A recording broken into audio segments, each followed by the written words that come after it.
That's enough to fill 46 spots, 160 locks, 19 valleys, 22 deep dens, 25 dens, 65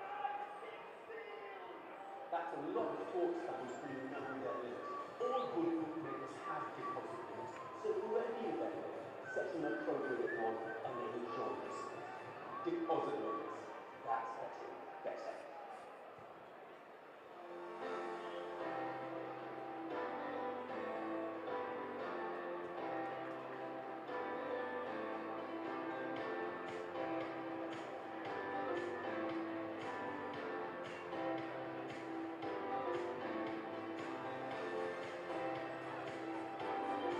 Training seminar with this assistant referee. Really? Yeah. He's the development officer at Somerset, and Devon, Cornwall and Somerset pooled resources to deliver some of the programme. Very good. Discrimination comes in many forms. However, we will not tolerate it here at Exeter City. Yeah, the Not problem today is or Simon any Long day. is If you persist in abusive chanting or discrimination, you may be ejected from the ground, banned from the stadium, and potentially subject to criminal investigation. The club will also be liable to fines from the FA. How am I even going to find this Stamp out? out inappropriate behaviour, racist or sexist chanting, and abuse. If you hear something that you believe is unacceptable, then take action. Report any incident to a steward as soon as you hear it. You can text anonymously HELP ECFC to 62277.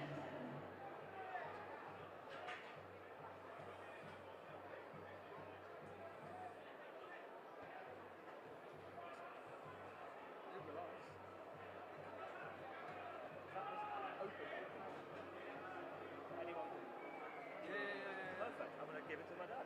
Yeah, no, I'm probably giving it to everyone. I didn't know whether it was going to be like behind the paywall or.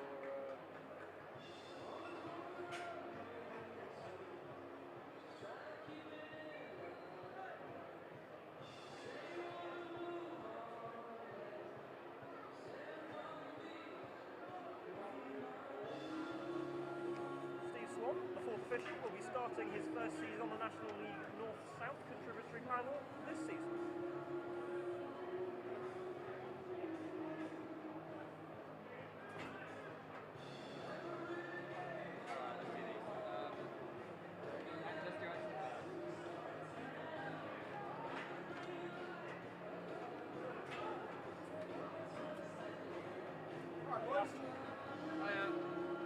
Are we alright there?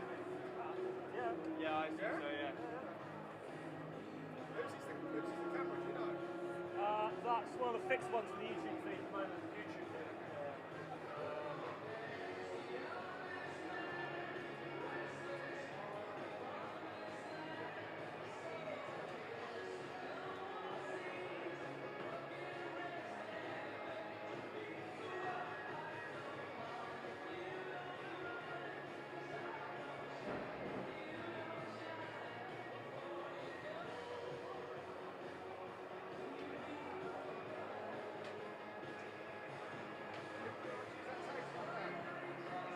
Yeah, we won't be using it, so.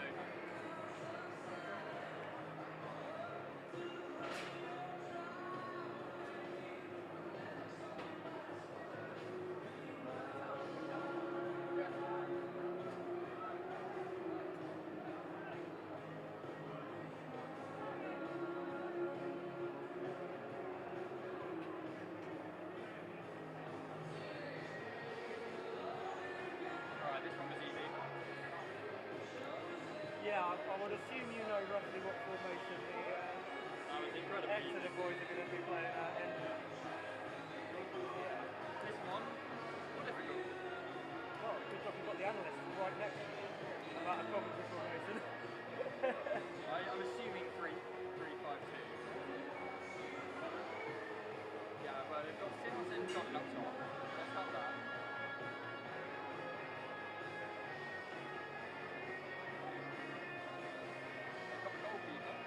Do they? Who is Craig Collins? Bradley Collins.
that one. Ladies and gentlemen, I'd like to introduce you to our match day mascots today. First up, we've got Junior Knight. Favourite City player is South Nombe. We've also got Joe Donny. Joe's favourite player is Pierce Sweeney. We have Austin Walker. Austin's favourite player is Vincent Harper. We have Jack Newcomb. Jack's favourite player is Sam Nombe. And we have, last but not least, Sonny Taylor. Sonny's favourite player is Pierce Sweeney. Massive thank you to our mascots today.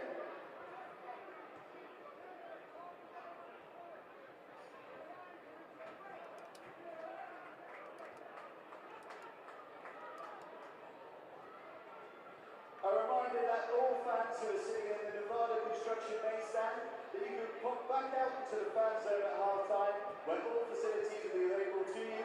The outside bar, the centre spot, inside as well as the food outlet and the club shop.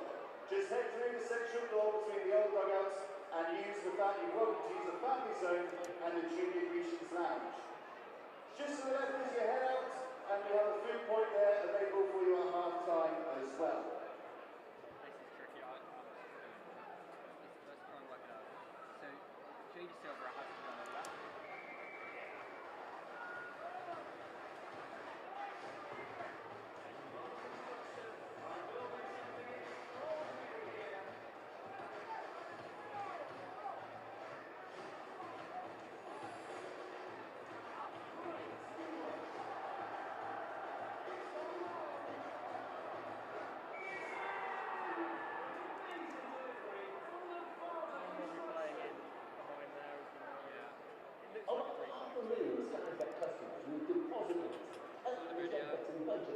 That's enough to fill 46 spots. 160 lots.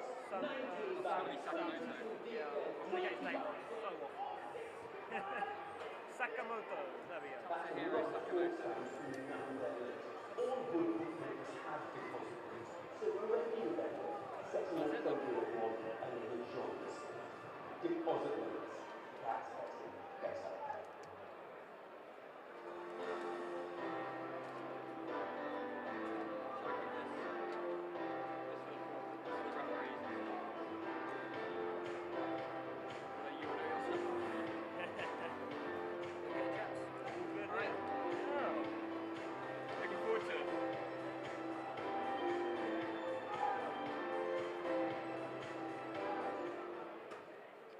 Exeter City, we are proud to be a supporter-owned family football club, a club at the heart of our community where everyone should be made to feel welcome. Discrimination comes in many forms, however, we will not tolerate it here at Exeter City, not today or any day. If you persist in abusive chanting of discrimination, you may be ejected from the ground, and on the stadium, and potentially subject to criminal investigation. The club will also be liable to fines from the FA. Help us to stamp out inappropriate behaviour, racist or sexist chanting and abuse. If you hear something that you believe is unacceptable, then take action. Report any incident to a steward as soon as you hear it. You can text anonymously, help ECFC to 62277.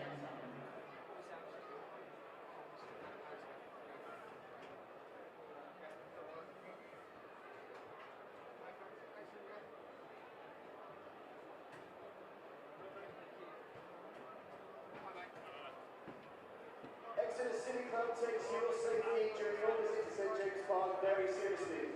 In order to assist us, please comply with any requests from your stewards and keep all walkways and stepways clear. St James's Park is a non-smoking venue. It includes e-cigarettes. Smoking is not permitted anywhere within the stadium where you can view the pitch. There are smoking areas available behind each stand. If you're not sure where to find them, please notify the steward and they will direct you. That's alright, that looks great. Please do not leave any bags or personal items unattended at all times. If you see anything during your visit to St James Park that you consider suspicious or out of the ordinary, please report this to the steward or a member of staff. Yeah. Please, once again, be aware of stray balls from the pitch, particularly during the warm-up. Thank you. If there is an emergency today, you will hear the following tone. If you hear this, please don't panic. Listen to the instructions and follow the advice of the nearby stewards. Once again, thank you.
Yeah, very true.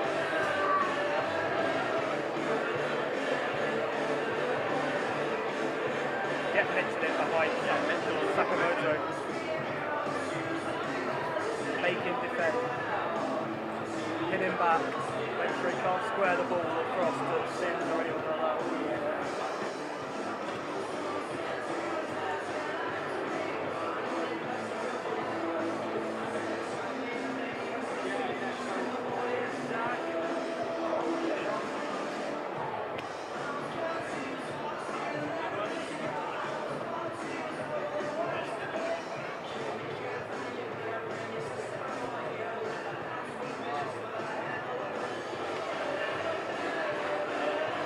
I'm going to have my phone on whilst I'm in the game.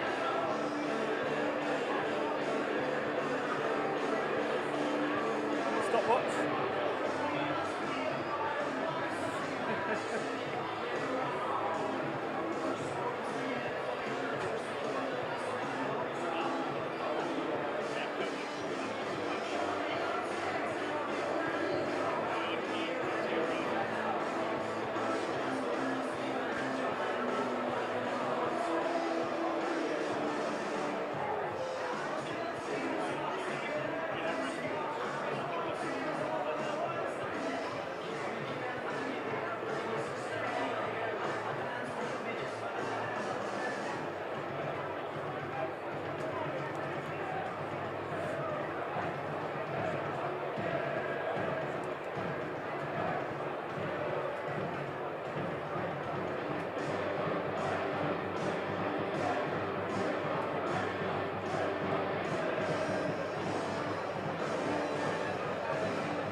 Hello everybody and welcome along to our coverage of Exeter City's final game of pre-season as the Grecians host Coventry City here at St James Park.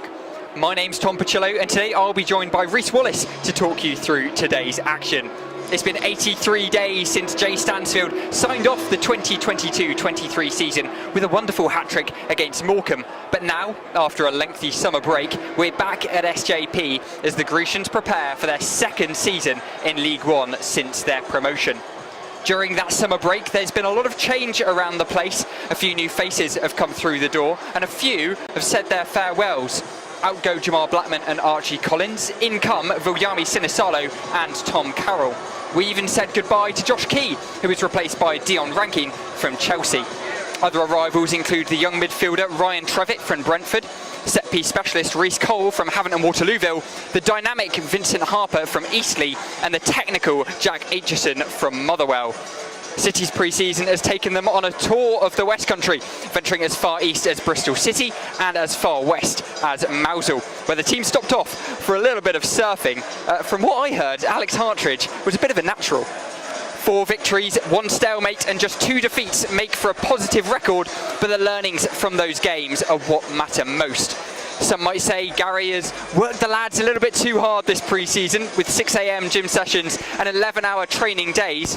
Not in his eyes though. The Scotsman, who took some of his inspiration from Gordon Strachan, says that putting the players in these situations tests them mentally and will prepare them for the long season ahead. Now the preparation is nearly over, and with a trip to Adams Park looming next Saturday, we'll get to see what this new-look Grecian side is capable of against tough opposition. Bringing you the team news then, and Exeter City line up as follows. Vuljami Sinisalo makes his debut in goal. Back three of Alex Hartridge, Will Aimson and Pierce Sweeney. A midfield four of Tom Carroll and Ryan Trevitt in the central areas, whilst Dimitri Mitchell and Dion Rankine flank both of those two central midfielders. Jack Aitchison takes up the 10 position, and James Scott partners Exeter City's top goal scorer from last season, Sam Nombe. As for Coventry City, and Mark Robbins' side lines up as follows. In goal, it's Bradley Collins. A back three of new signing Joel Ladaboudiere, Carl McFadden and Bobby Thomas. Josh Eccles, Ben Sheaf and Casey Palmer make up the midfield, whilst Tatashiro Sakamoto and Jay De Silva play on the flanks. Ellis Sims and Matt Godden both start up top for the Sky Blues. Today I'm joined by Rhys Wallace alongside me for commentary duties just as the players make their way out onto the pitch at St James Park. Rhys, just as the players do walk out, it feels so good to see fans back at St James Park.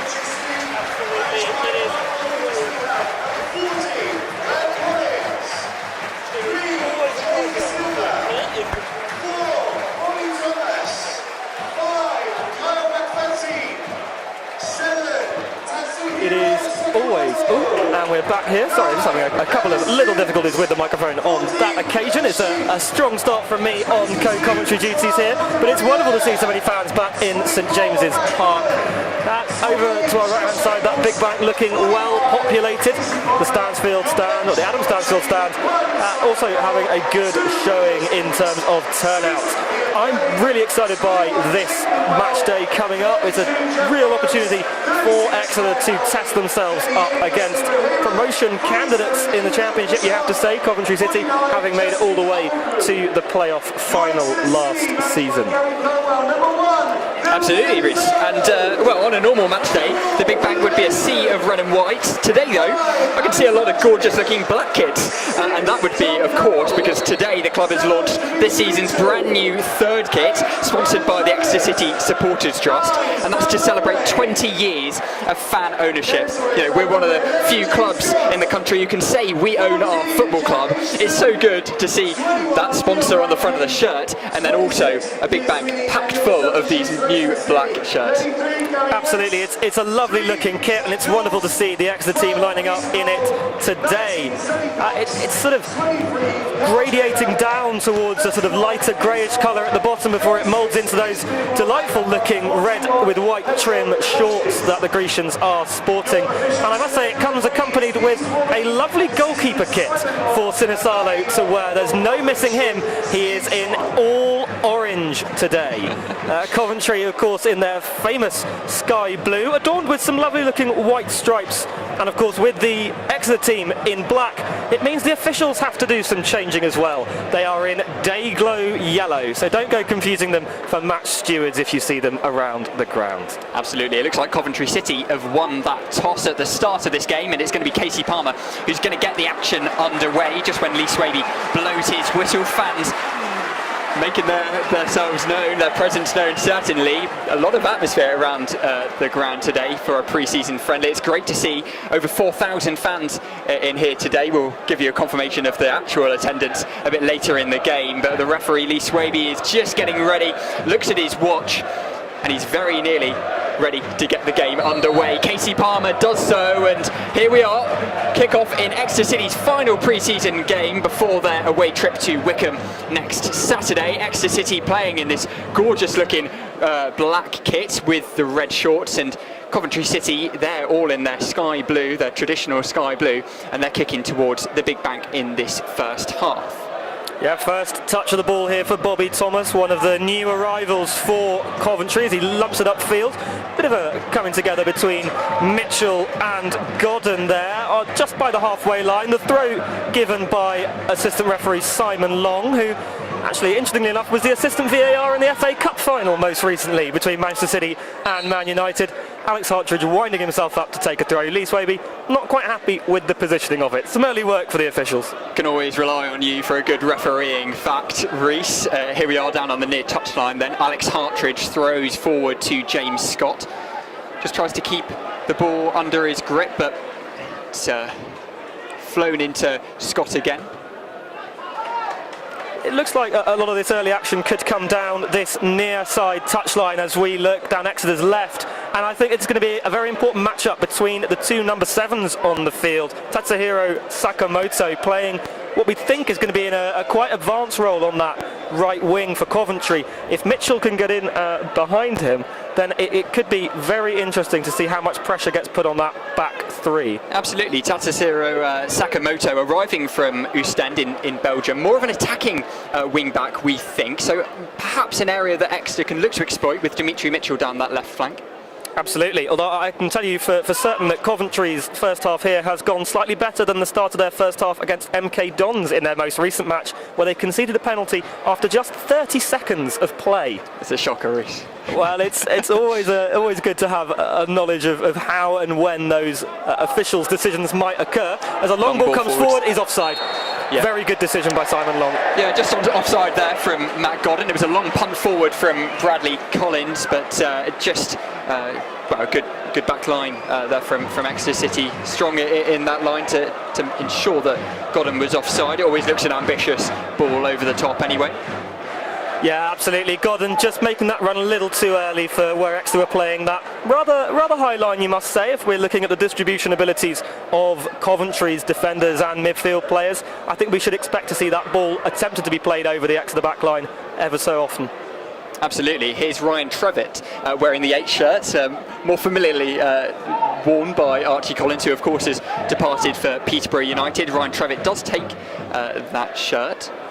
Good long ball forward to Nombe, who gets inside the Coventry penalty area. Yeah, just looks outside. Turned away by McFadden. Absolutely, just looks outside for Trevitt, who puts the ball into the middle. Wide now to Dimitri Mitchell, just goes out for a goal kick though. That was a good ball over the top. I think, was it from Aimson, I believe, the ball over, or maybe from Sweeney, but certainly from Exeter City's defenders over towards Sam Nombe, who was able to control it very nicely. And I must admit, from where he got into the Coventry area, I think he'll be disappointed with how that attacking phase petered out slightly. Goal kick then for Bradley Collins, just plays out wide to Bobby Thomas, a new arrival from Burnley, played last season for Barnsley and had a terrific season, it must be said, reaching the playoff final. Oh no, here's the ball given away by Exeter City. Well, I think this is Coventry City looking at their sky blue kit and thinking they can play like the Premier League champions, as they are taking some risks in the penalty area, a couple of times nearly losing the ball there.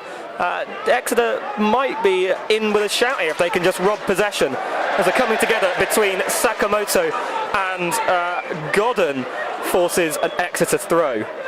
Here's Alex Hartridge with the throw forward towards Sam Nombe. Nombe down on the left-hand side, looks to get a cross into the middle, probably looking for Dion Rankine, who looks like he may eventually get on the end of it. No, instead it's Jada Silva who kicks out for a throw. Decent start from Coventry. Pretty even though, I would say, in these opening minutes. Yeah, absolutely. No one team getting perhaps the better of the early exchanges. That's interesting little slip there from Bobby Thomas as he was trying to intercept play with Sam Nombe on that last attack, and it was a decent delivery from Nombe, just no one there to get to it as Coventry now move forwards. That's a lovely looking ball through towards Ellis Sims. Here's Ellis Sims then wide on the left hand side, has Matt Godden as an option in the middle. Sims might go on his own in towards Palmer, and now is a shot from Ben Sheaf, who just fires over in front of the big bank, and Filyami Sinisalo will have his first goal kick in Exeter City colours. I think that's possibly going to be a tale that is repeated every so often through this match as Coventry look to progress the ball forward. Sims, we know he possesses a lot of pace from what we saw, especially in an Everton shirt when he came up against Chelsea in the Premier League last season. And that ball through from number 45, Casey Palmer, was perfectly weighted. So I'd be looking to see that happen every so often during this game as Nombe puts some pressure on Brad Collins. Out now with Dimitri Mitchell, who battles with Sakamoto down that near side. Mitchell is going to come out on top of that. 2 balls on the pitch, one's going to have to go. Aitchison kicks that one off. Another attack down this left flank, which looks to be the area that Exeter City are exploiting, like we thought they might, with Sakamoto, more advanced wing back, playing in maybe a deeper position than he might like. Yeah, I mean, just a ball down that near touchline, very well kept in by Mitchell, and I think you're absolutely right, Tom. Keeping this pressure on Sakamoto is going to be important. If they can keep him penned back, and he won't be able to get the assists like he has in a couple of Coventry's pre-season games already. Very nice link-up play there between new signings Tom Carroll and Jack Aitchison. Tom Carroll, of course, who has taken a year out of football after leaving Ipswich Town, but now he's back and ready to contribute to Exeter City's season. Looks pretty optimistic, looks certainly up to full fitness in midfield at the moment. Absolutely, I think maybe Gary Caldwell was working him just hard enough in pre-season with those gym sessions as he gets on the ball here with that wonderful left foot and good ball onside. Good ball forward from Tom Carroll now. It is a chance for James Scott in the 18-yard box. It looks to be taken down. Was that a penalty, Reece? I must admit, on the viewing angle we got here, it looks to be that Scott was caught as he played the ball and was then trodden on by a Coventry City defender. Nothing given by Lee Swaby. Certainly Scott is hobbling as if he was made contact with. So it would be interesting. Of course, no VAR cameras in operation here at St James's Park. But I would have liked perhaps him to take slightly longer in giving that decision. It was waved away very quickly by Mr Swavey. Either way, it was really good build-up play from Jack Aitchison down that left-hand side. You know, it's where we think that Exeter City are going to exploit today. But good to see Jack Aitchison making a good early contribution here at St James Park. 7 minutes gone, still 0-0. As Will Aimson battles with Ellis Sims for the ball. Good sliding challenge in there from Tom Carroll. Is going to go out for an extra throw. Absolutely, Tom Carroll getting himself stuck into some early action. That lovely floated ball over the top towards Aitchison in that last attacking phase of play, and then a gutsy tackle, shall we say. If he'd got his timing wrong, he could have been in with a little bit of trouble, but very well timed, and he managed to win the throw out of it. Nombe in with a good battle with Bobby Thomas. Nombe just about comes out on top. Referee spots an infringement there, and I think the throw is going to be taken again. Yeah, I think Mitchell just stealing a few too many yards for the referee's liking there. He's been quite good on that so far. Notably, only Exeter really getting those throw-ins, so it does feel rather like he's just telling Exeter to go further back towards their own goal. But I have no doubt he'll pick that up with Coventry as well. Indeed. Here's Tom Carroll looking infield to Dimitri Mitchell, plays wide to Piers Sweeney, looking down the right flank now, and here's Trevitt, looks forward, tries to find Dion Rankin. It's intercepted by the Coventry defender. Yeah, Scott just getting on the ball against the battle of the pink boots in that midfield area there, and Tom Carroll, I think Sandy Park's a bit further down the road, Tom. Here's Matt Godden down on the right-hand side, cross ball into the middle, looks to find Ellis Sims. Sims, if he was a couple of yards ahead of it, might have been able to latch onto that ball. As it is, was a little bit far behind, couldn't tap that ball into the back of the net. Goes out for a goal kick for Exeter City. Yeah, absolutely. Tom Carroll just potentially being a little bit caught out in that midfield, not quite covering, maybe expecting James Scott to get a hold of the ball rather than lose out to Casey Palmer. And from there, Exeter potentially let Godden get away through the line a bit too easily. But here come Exeter now. Here's Dimitri Mitchell down on the left-hand side. Cross ball into the middle, claimed by Brad Collins. A good claim, but a really good bit of work down that left side again. Absolutely, Mitchell again showing his attacking prowess and getting back in behind Sakamoto. I'm very pleased to say our prediction looks like it is coming true on that particular one. I don't believe I've had a chance to admire Brad Collins' kit yet, but I think it's quite a lovely one. I wonder how green it's going to get if he has to throw himself in the way of a number of chances from Exeter City. Here's Ben Sheaf down the left-hand side, plays back into defence. Sheaf receives again, tries to look forward, ends up going wide to Bobby Thomas. Lovely good ball. Excellent ball through to Ellis Sims, has Sakamoto in support, looks inside instead. Here's Casey Palmer. Palmer is going to try and get the ball past Tom Carroll. Surely brought down Jack Aitchison there, but referee says nothing. Yeah, I think Lee Swaby again waving it off very quickly. I'm inclined to possibly agree with him on that one. It did look like Aitchison was reaching for it, as here comes Coventry into the edge of the penalty area now.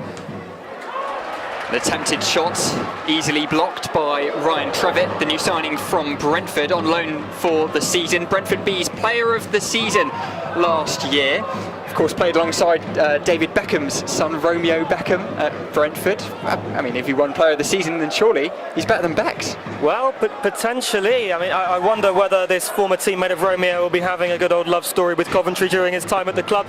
but that remains to be seen. A wonderful ball out to that left-hand side now. Is it De Silva gets on the end of it for Coventry? Just about keeps it in play, does Jay De Silva. Ball fired into the middle. Dimitri Mitchell heads out for a corner kick. Sakamoto was there waiting to pounce, but Dimitri Mitchell did manage to get the ball behind. It will be the first corner kick of the game for Coventry City, down on the right-hand side. Sakamoto is going to take it in front of the big bank. Yeah, lining up with his left foot. It'll be an in-swinger from this right-hand side. Just taking his time, organising who's going where. Coventry really crowding that 6-yard box as well. We think we know where it's going to go if that is the case, but Sakamoto, left-footed, is going to whip towards the far post. It's cleared relatively well by Piers Sweeney, not entirely convincingly though, but it is eventually fired up the line where Brad Collins will claim. Absolutely, it was a good first header away, sort of, I guess, by Sweeney. Rankin with I think we can call it an unconvincing header away on the second attempt. But the important part is the ball is now well up the other end of the field, and Coventry have to start building their attacking phase again, which they will do.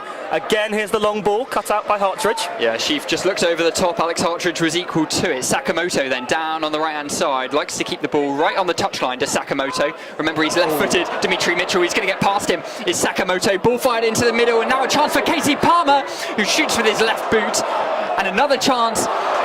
Well, all going on in that Exeter City 18-yard box. Just about managed to get it clear to Exeter City, but Coventry will look to build up again. Well, Elton John may have stopped touring, but that was a pinball wizardry moment in the Exeter City 18-yard box. I think, looking back, Coventry will have wanted to get more from that, but it really was just bodies on the line from the Grecians. Indeed, Josh Eccles on the ball now.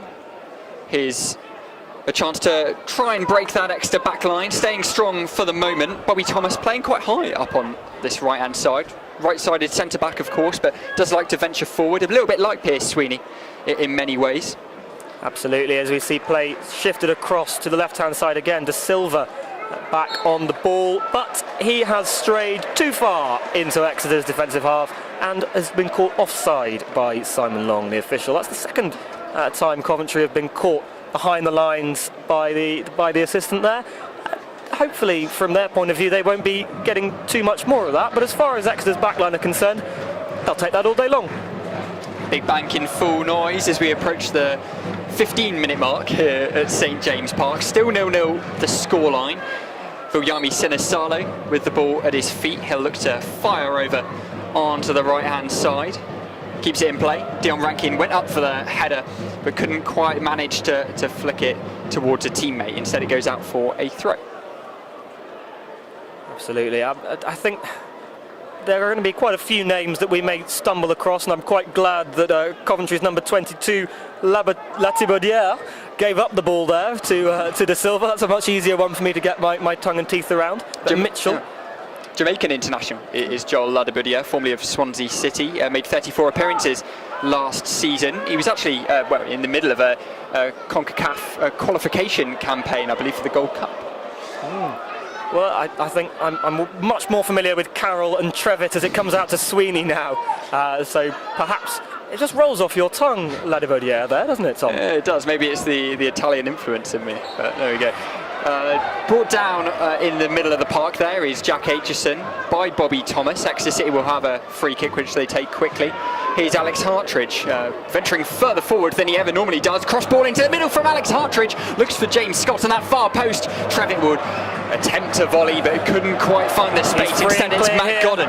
Godden looks forward. Does he have Ellis Sims in support? He did, but it wasn't the most convincing supporting run from Sims. That was pretty poor from the Coventry attackers there as they give the ball away to the Exeter City defence. I don't know why Godden just didn't keep running for a moment there. If he'd taken a few more strides, then he could have been level with Sims rather than trying to wait for him to get back on side and then ignoring him completely to play a sort of half-measured through ball to Jay De Silva. Yeah, Godden, of course, with a new strike partner this year. Victor Gyökeres has got on, been sold to Sporting Club de Portugal, Sporting Lisbon to you and me, and they've replaced him with Ellis Sims, who is of course formerly of Everton, played for them, was recalled from Sunderland, a loan spell that he had last season, came back to Everton and helped them stay up, it must be said. A really crucial equaliser for Everton against Chelsea really late on in that game, an 89th minute equaliser to make it 2-2. But now Coventry have got their hands on the striker who scored 8 goals in the Championship and the Premier League combined last season. Absolutely, I think they are going to have to take a little bit of time to get used to life without Gyökeres. That looks like a foul by Hartridge and is called as such on Casey Palmer. But just to go back to that Gyökeres-Sims swap, 20 million euros for Victor Gyökeres, not a bad return for a Championship club if you reinvest that into some good talent, as it looks like, to be fair to them, Coventry City have been able to do. Then there's no reason to see why the loss of Gyökeres should be a necessary negative. I'll be intrigued to see how Sims does. I must admit to being a little surprised Everton parted company with him, especially with Dominic Calvert-Lewin's injury record. But it remains to be seen, I guess, whether or not Coventry were right to do so. It's just so difficult to replace a 21-goal striker in Gyökeres. Been sold for 20 million. It's a huge amount for Coventry to receive, but whether they'll be able to find 21 goals throughout the rest of their team, even with the money invested, it awaits to be seen. Especially with a really strong Championship, it might be more difficult for them to find themselves up in that playoff race this year, but of course I may be proven wrong. Here's Casey Palmer then, looking forward, intercepted by Will Aimson. And Jack Aitchison, a little technician in midfield. It's been robbed though there. Well, he gives it away indeed. Ball forward now with Casey Palmer. Aimson sticks a leg in. Casey Palmer still with the ball. And a strike from Godden is intercepted by Pierce Sweeney. Absolutely, I think there was a good bit of defensive play initially by Aimson to get the ball away, and then the ball just lost far too easily by Aitchison. Palmer really just came around from behind and picked his pocket. Exeter hoping that won't happen on too many occasions. The ball now comes out to Tatsuhiro Sakamoto on this near side. He's very keen to get back onto that left foot, isn't he?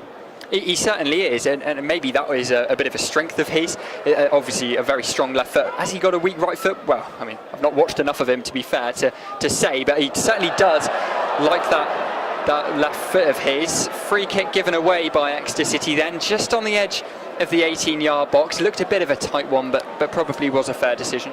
Yeah, I mean, I think there isn't too much that, I think it was Trevitt who gave away the foul in the end there, could actually do to get out of the way of Casey Palmer. But in today's game, that's probably going to be given as a foul 9 times out of 10. It's in and around an attacking area of play, and in all fairness, there is contact by Trevitt on Palmer, as it looks.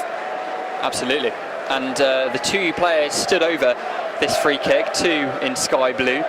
Jay De Silva and Casey Palmer both stood over it on the left-hand side of this 18-yard box. Viljami Sinisalo just preparing his wall, getting the taller players in there. Alex Hartridge making his presence known on that right-hand side of the wall as Casey Palmer looks at it. Referee blows then. Casey Palmer with this strike. It takes a deflection and out for a corner kick. I think that deflection might be the difference between having someone like Hartridge in the wall and having someone like Pierce Sweeney in the wall. It looked like it was travelling, so I don't think I'd have liked to have put my face or shoulder or wherever it ended up coming off in the way. But a successfully defended free kick, insofar as it hasn't resulted in a goal. The corner might here though. Yeah, absolutely, especially with Casey Palmer stood over it. Another in-swinger then. Right-footed towards the middle of the box. And that took a little deflection, and I'm not even sure if James Scott knew much about that one, but Coventry City still in the ascendancy. Sakamoto taken down by Dimitri Mitchell. That's a foul every day of the week. Yeah, absolutely. That is a foul 100 times out of 100. We had a 90 times out of 100 over on one of the other decisions, but that's going to be given as a foul every day of the week and twice on Sundays, or on Saturdays as the case may be when you're playing your football. Interesting to note, Lee Swavey, he was getting about an average of 4 yellow cards a match during the season last season. He might keep his cards in his pocket this time, but something he has just told Dimitri Mitchell about is the earrings. Dimitri Mitchell, not allowed to play with earrings, just been told to pull them out by referee Lee Swaby. Apologies for a momentary break in transmission there. We're back on the airwaves on the Exeter City YouTube channel as Sakamoto is stood over this free kick. Looks to approach it with his right foot. Does Casey Palmer towards the left-hand side of that 18-yard box, flicked in towards the middle. Is it going to be cleared by Exeter City? Did that hit a hand there from a Coventry player as it was being controlled there? Well, perhaps. I'm not too sure. Referee Lee Swaby certainly didn't see that. Jack Aitchison goes up for that ball with Bobby Thomas. Thomas, about 10 inches taller than Jack Aitchison, it must be, wins that ball. Of course he does. But Exeter City get back on possession. And now Tom Carroll looking to build on the left-hand side. Dimitri Mitchell, Sakamoto flying in there with a challenge, but Exeter City retain possession. Absolutely. Sakamoto just winning the ball back there from Aitchison. The ball bounces up, nearly hits him on the arm, but the ball won back by a sort of partnership there of Coventry players, as it now gets spread out towards the far wing. Well, it would have done if Jay Da Silva could have got a hold of it. I'm not quite sure what to make of that particular piece of play from Exeter. I don't know whether long balls into Aitchison when you've got someone like Thomas, who again, now you say has probably about 10 inches on Jack Aitchison in the heading department. I'm not sure whether that's quite the move to go for, but it remains to be seen. I think Jack Aitchison is somebody who's excellent with the ball at his feet. As I've said a couple of times already, he's a proper technician in that midfield. Somebody that maybe we haven't seen at St James Park with that technical ability since maybe Ryan Harley back in 2017, 2018. Now on the right-hand side is Tatsuhiro Sakamoto, looks forward to Godden. Dimitri Mitchell wins out, and Tom Carroll is going to be caught in a fleeting run with Sakamoto, who seems to have bundles of energy. But Exeter City win the ball back. Ryan Trevitt now wide onto the left-hand side. Brad Collins looks to come out of his area. I thought Dimitri Mitchell might just latch onto that one. Seemed to give up the run as maybe that ball had a little bit too much on it. I know. I think in that position, surely you've got to gamble. You've got to at least put the thought in the goalkeeper's mind that you're going to start coming out there, so that when Brad Collins is making a decision as to whether or not he decides to charge at the ball, he's at least thinking there'll be a player there to meet him. As it was, it just sort of bounces harmlessly out across the dead ball line, and it's a goal kick. Ladabudia put under a lot of pressure from James Scott there, but Coventry City come out on top. Jay Da Silva, another very technical player down on the left-hand side, but they move the ball away from him towards Casey Palmer, who looks forward to Ellis Sims. Silasalo is going to claim that ball with two hands and roll the ball out to Pierce Sweeney.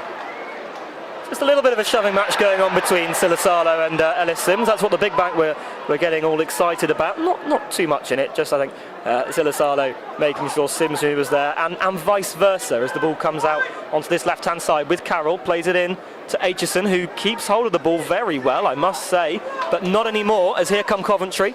And it's a great little bit of skill from Matt Godden to try and get the ball past Alex Hartridge, but Jack Aitchison, who is having a great game, it must be said, wins that ball back from the Sky Blues and plays back to Sinisalo. Absolutely. It's been quite a fast-paced start, I must say, from both sides. You'd sort of expect that in these pre-season games. Both sides keen to stamp their playing style on the match as the ball bounces out for a Coventry City throw on the far side.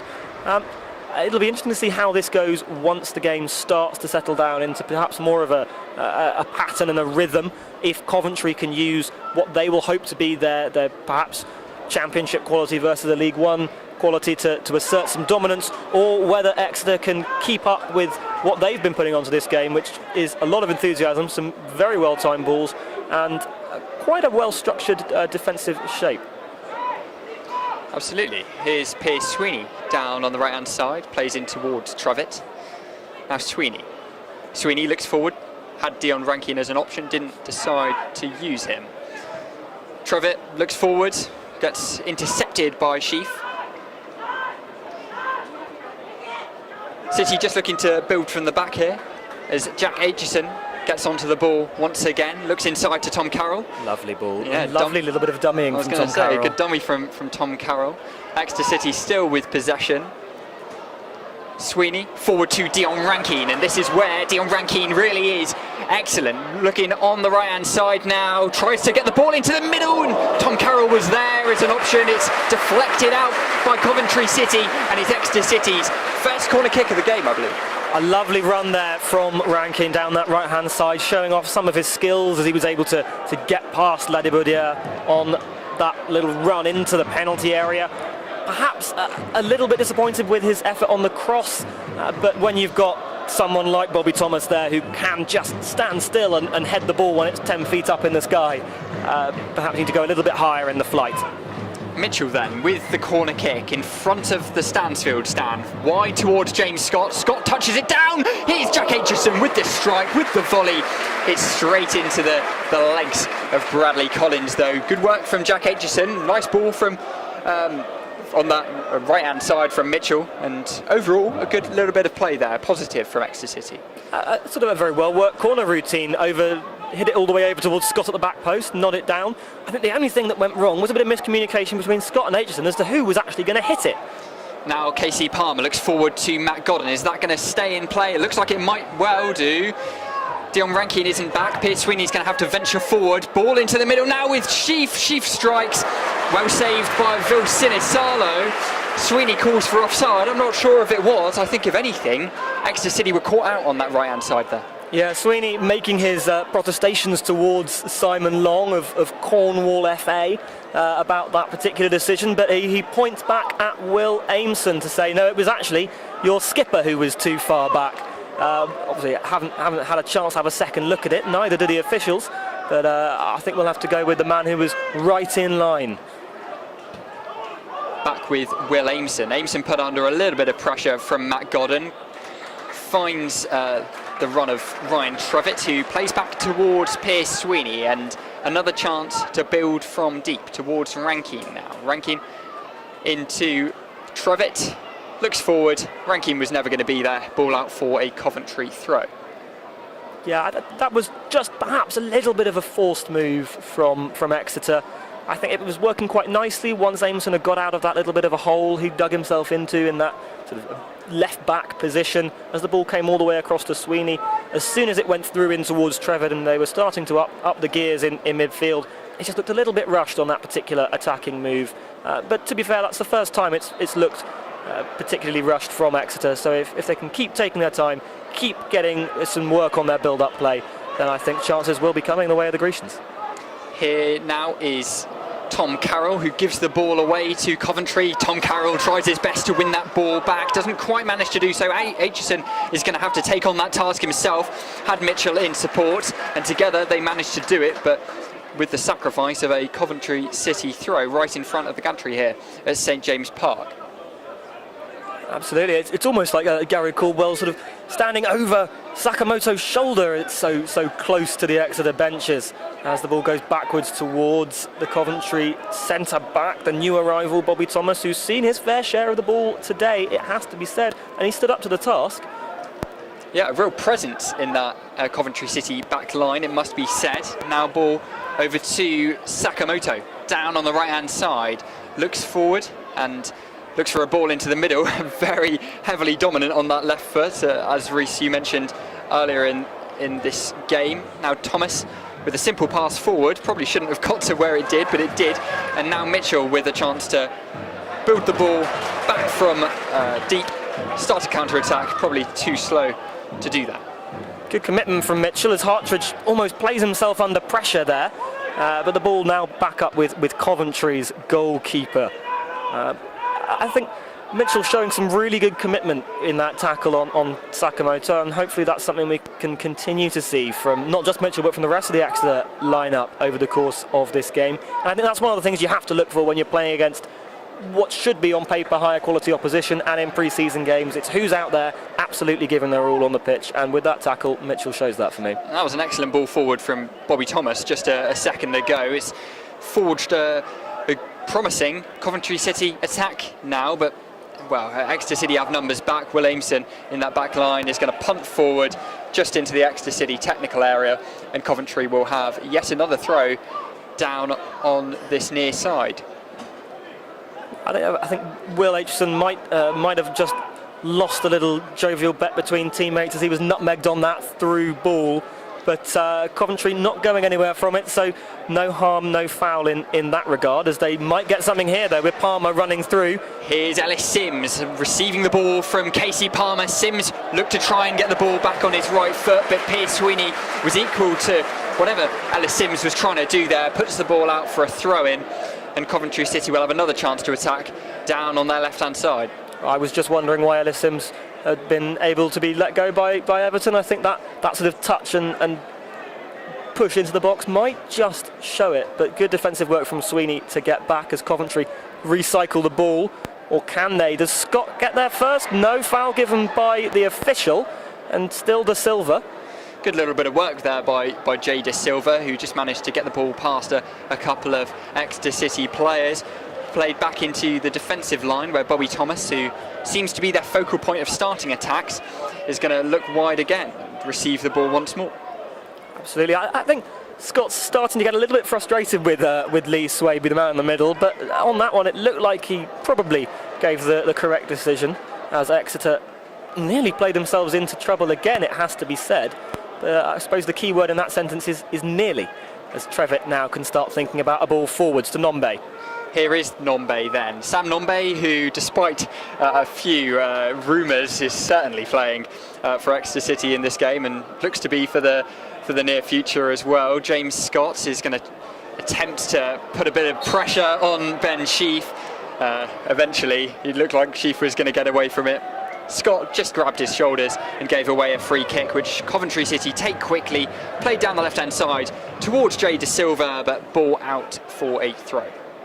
Yeah, James Scott just guilty of wanting to swap shirts before the final whistle, I think, on that occasion. Not the most conducive to running when you've got the ball at your feet, having someone else tugging on your shirt from behind. So good decision from Lee Swaby there, but thankfully Coventry making nothing of the free kick.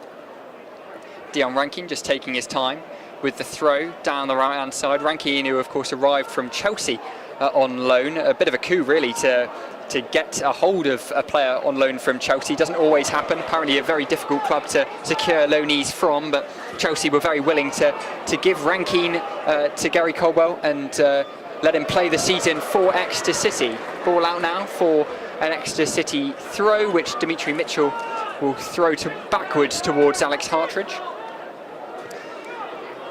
Oh, he's sold his teammate up the river there, Alex Hartridge. Just a ball with not enough pace on it to get back to Trevitt. Thankfully, it goes out of play for another Exeter throw-in, but that pass very much undercooked. Yeah, it's difficult to get away with those sort of passes, especially when you've got such a high-pressing team in Coventry City. That's what they're known for, bundles of energy, and I think Sakamoto is the perfect addition if that is the case. Now Sam Nombe down on the left-hand side. Nombe slips, looks to try and play the ball in. Does Tom Carroll, who managed to pick up that ball that Sam Nombe left behind. Ball out towards the right-hand side though, and it's going to be a Coventry City throw. Yeah, just slightly overcooked on the ball there from Tom Carroll. So if Hartridge and Carroll could get together and decide to go right down the middle with the weight of their passing, that would be amazing. As the ball comes through to Ellis Sims now, wonderful ball over the top. He's getting into the penalty area. Just defended by Alex Hartridge. Good work from Ellis Sims down that left-hand side. Matt Godden was the target, but Alex Hartridge was equal to it. Prevented that cross from reaching Matt Godden and is out for a corner kick. Yeah, again, it's that long ball over the top to Ellis Sims as he's running through, using that pace he's got, as we see a pass played there by referee Lee Swaby to get rid of an additional ball that was on the field. But that pace from Ellis Sims is going to be a problem, and you can't let him have that run. You can't let him get in behind the defensive lines like that. Well cleared on that occasion, but it shouldn't be happening very often. Casey Palmer then with the corner kick, whipped in towards the far post with his right boot. Bobby Thomas was the target. He ended up getting a flick on it towards Viljami Sinisalo's goal, but is out for an Exeter City goal kick once again.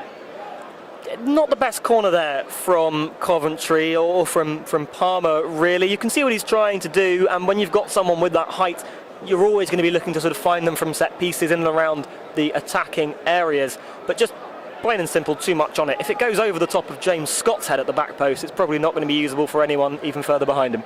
Sam Nombe then, the target from this Sinisalo goal kick. Coventry City, though, receive possession back, and now a good ball forward from Casey Palmer towards Ellis Sims. Sims is going to take on Sweeney here. Sims with the right boot is going to find Godden, left-footed. Godden strikes. Brilliant save from Yami Sinisalo. It's the first time he's really been tested in this game, but when he was tested, he was certainly ready for it and made an excellent save to deflect the ball out for a Coventry City corner kick. Absolutely, quality save there from Vil Sinisalo, diving at a relatively savable height, you have to say, but looks to be quite a far way off to his left from that position.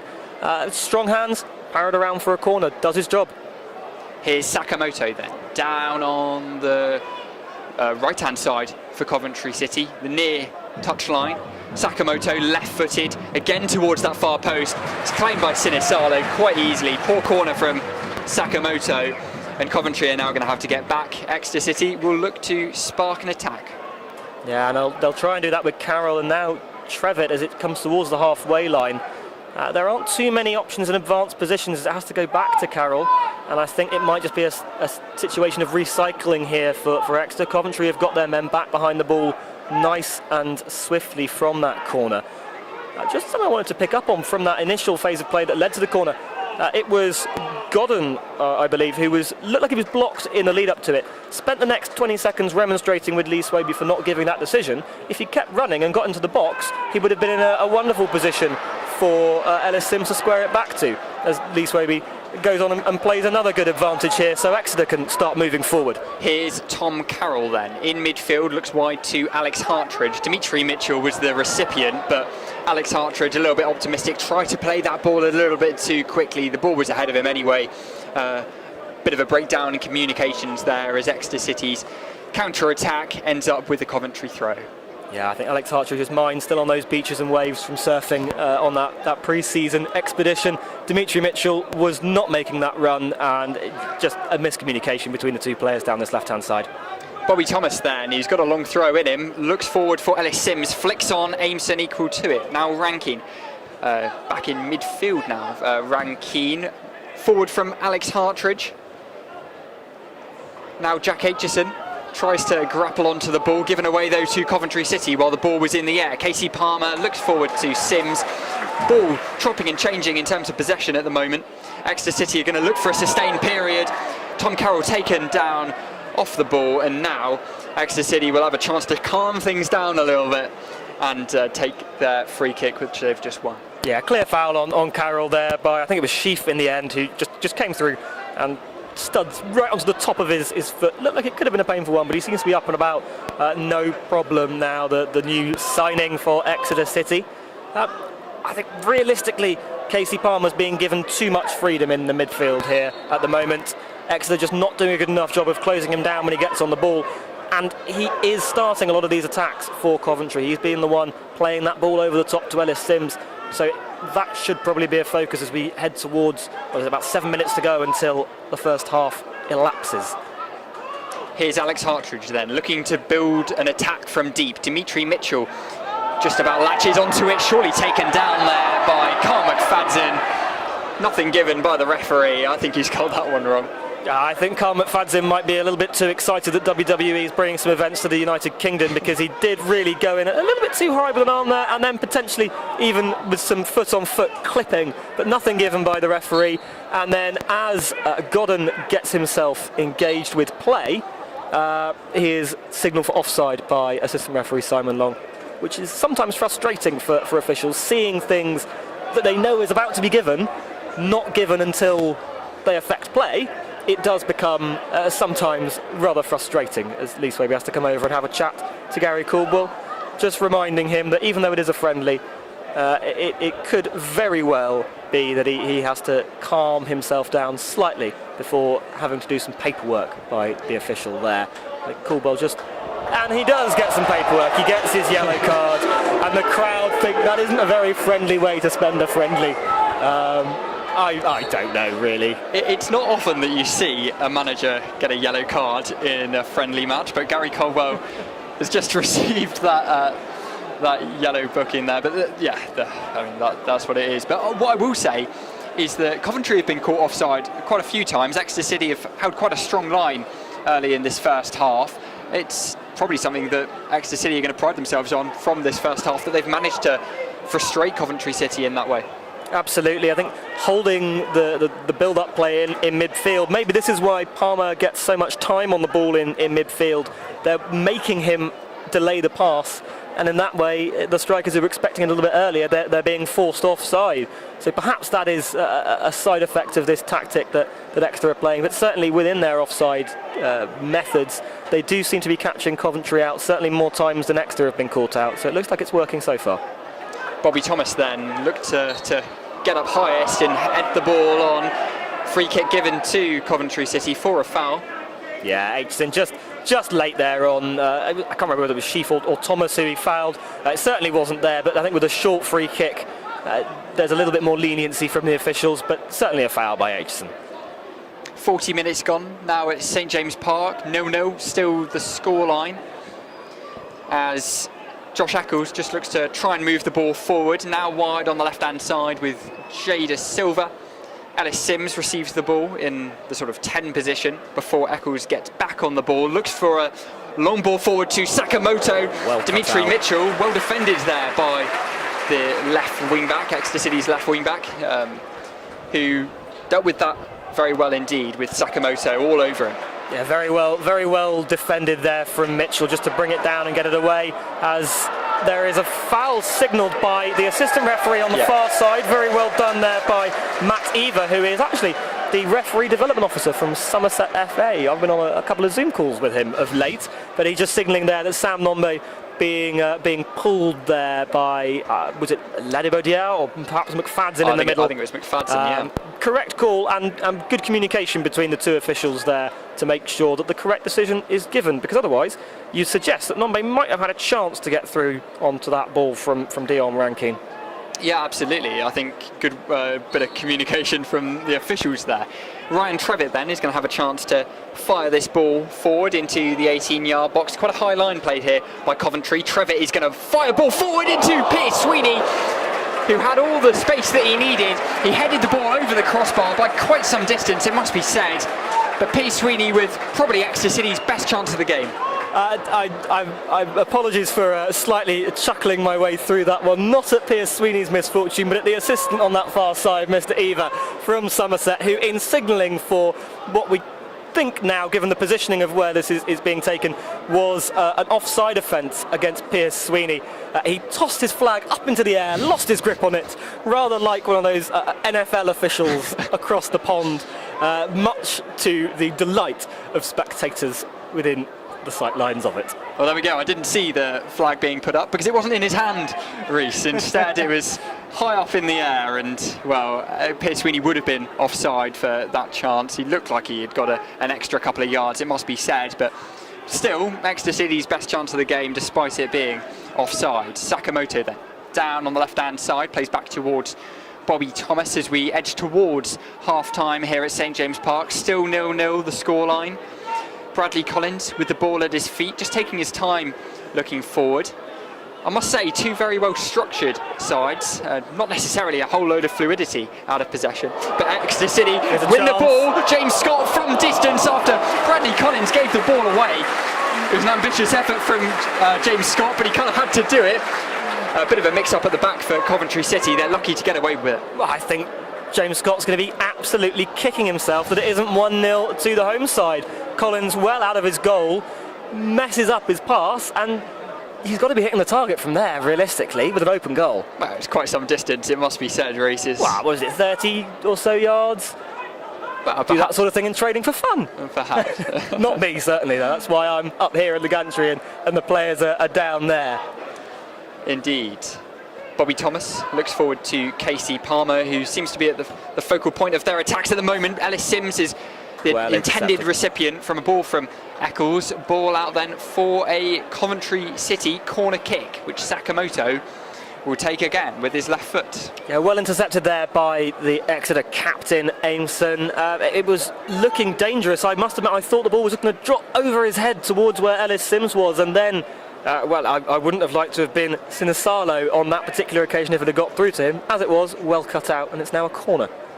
Sakamoto then, down on the near side, Coventry's right-hand side. Left-footed from Sakamoto towards the near post. A really good chance to flick on from the near post, but here's a shot from distance from Ben Sheaf, fired over the crossbar, and I think that may well go out for another Coventry City corner kick. Yeah, just deflected by one of the three Exeter players who were pressing there, between choice between Rankine, Sweeney and possibly Aimson there. As we hear, there's 1 minute of additional time to play.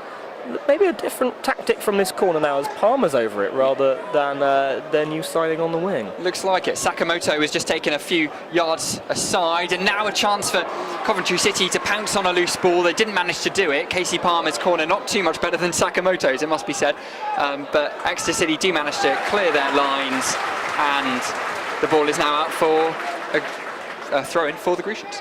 So I think actually that might be their most successful corner routine from Casey Palmer rather than from Sakamoto. So I think they might be going to that one again if they get another chance from the corner arc. But as we trickle towards half-time, I think Exeter can be quite pleased with their performance so far, holding a championship promotion contender to a 0-0 draw in a pre-season game. Looks like they can possibly go in without a lecture from Caldwell at half-time. And speaking of half-time, here it is, 0-0 at the break, a relatively even first half, it must be said. Still Exeter City 0, Coventry City 0, as we end the first 45 minutes here at St James Park. A good runabout for both sides. I don't think there's a clear side on top. Maybe Coventry just about edged it, but to be honest, I think it's been quite even. Yeah, I think Coventry will perhaps be ruining a couple of their opportunities where they've been able to get Ellis Sims in behind the defensive line. But on a number of those occasions, they've been caught out by being in an offside position, which is not where you want to be, or actually are allowed to be as a striker in football. So I think perhaps no team on top, but Coventry might live to regret some of those potential wide opportunities. Absolutely. Still 0-0 here at St James Park, but plenty to come in the second half. Stay tuned and we'll be right back.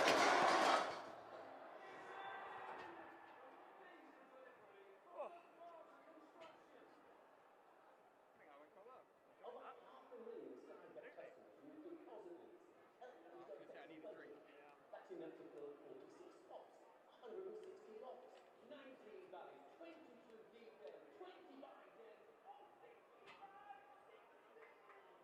That's a lot of sports fans who run their list. All good bookmakers have deposit limits, so whoever you bet with sets an appropriate one and then enjoys. Deposit limits. That's better. The Motherwell song. What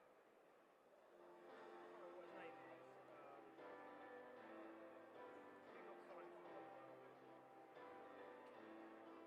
Was he with Caldwell?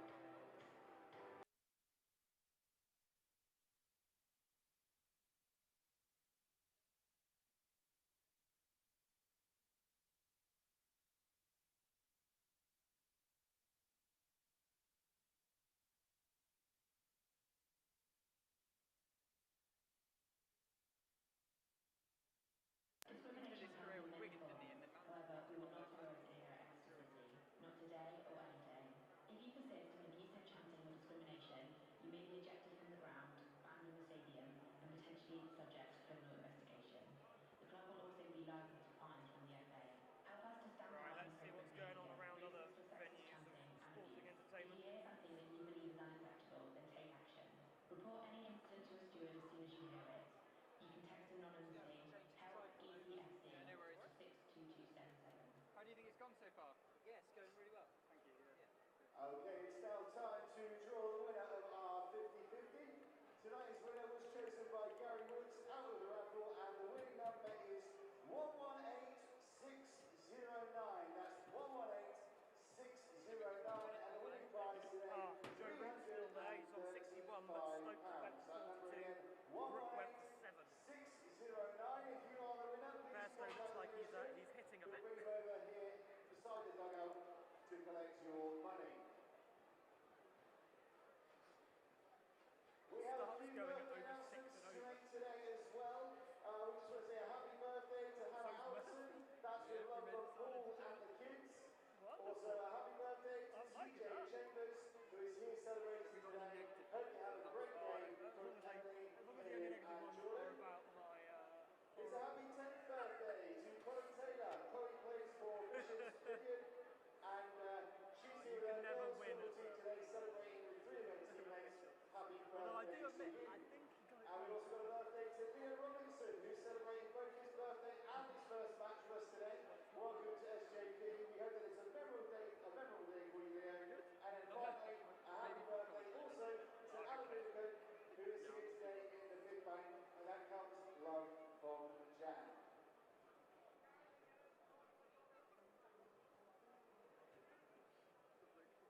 I think this is my favourite one. This orange long arms.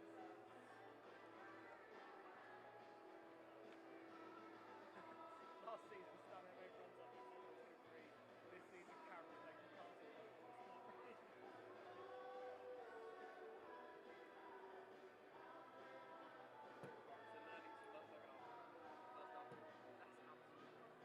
Absolutely.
Both teams now making their way back onto the pitch here at St James Park, ready for the start of the second half.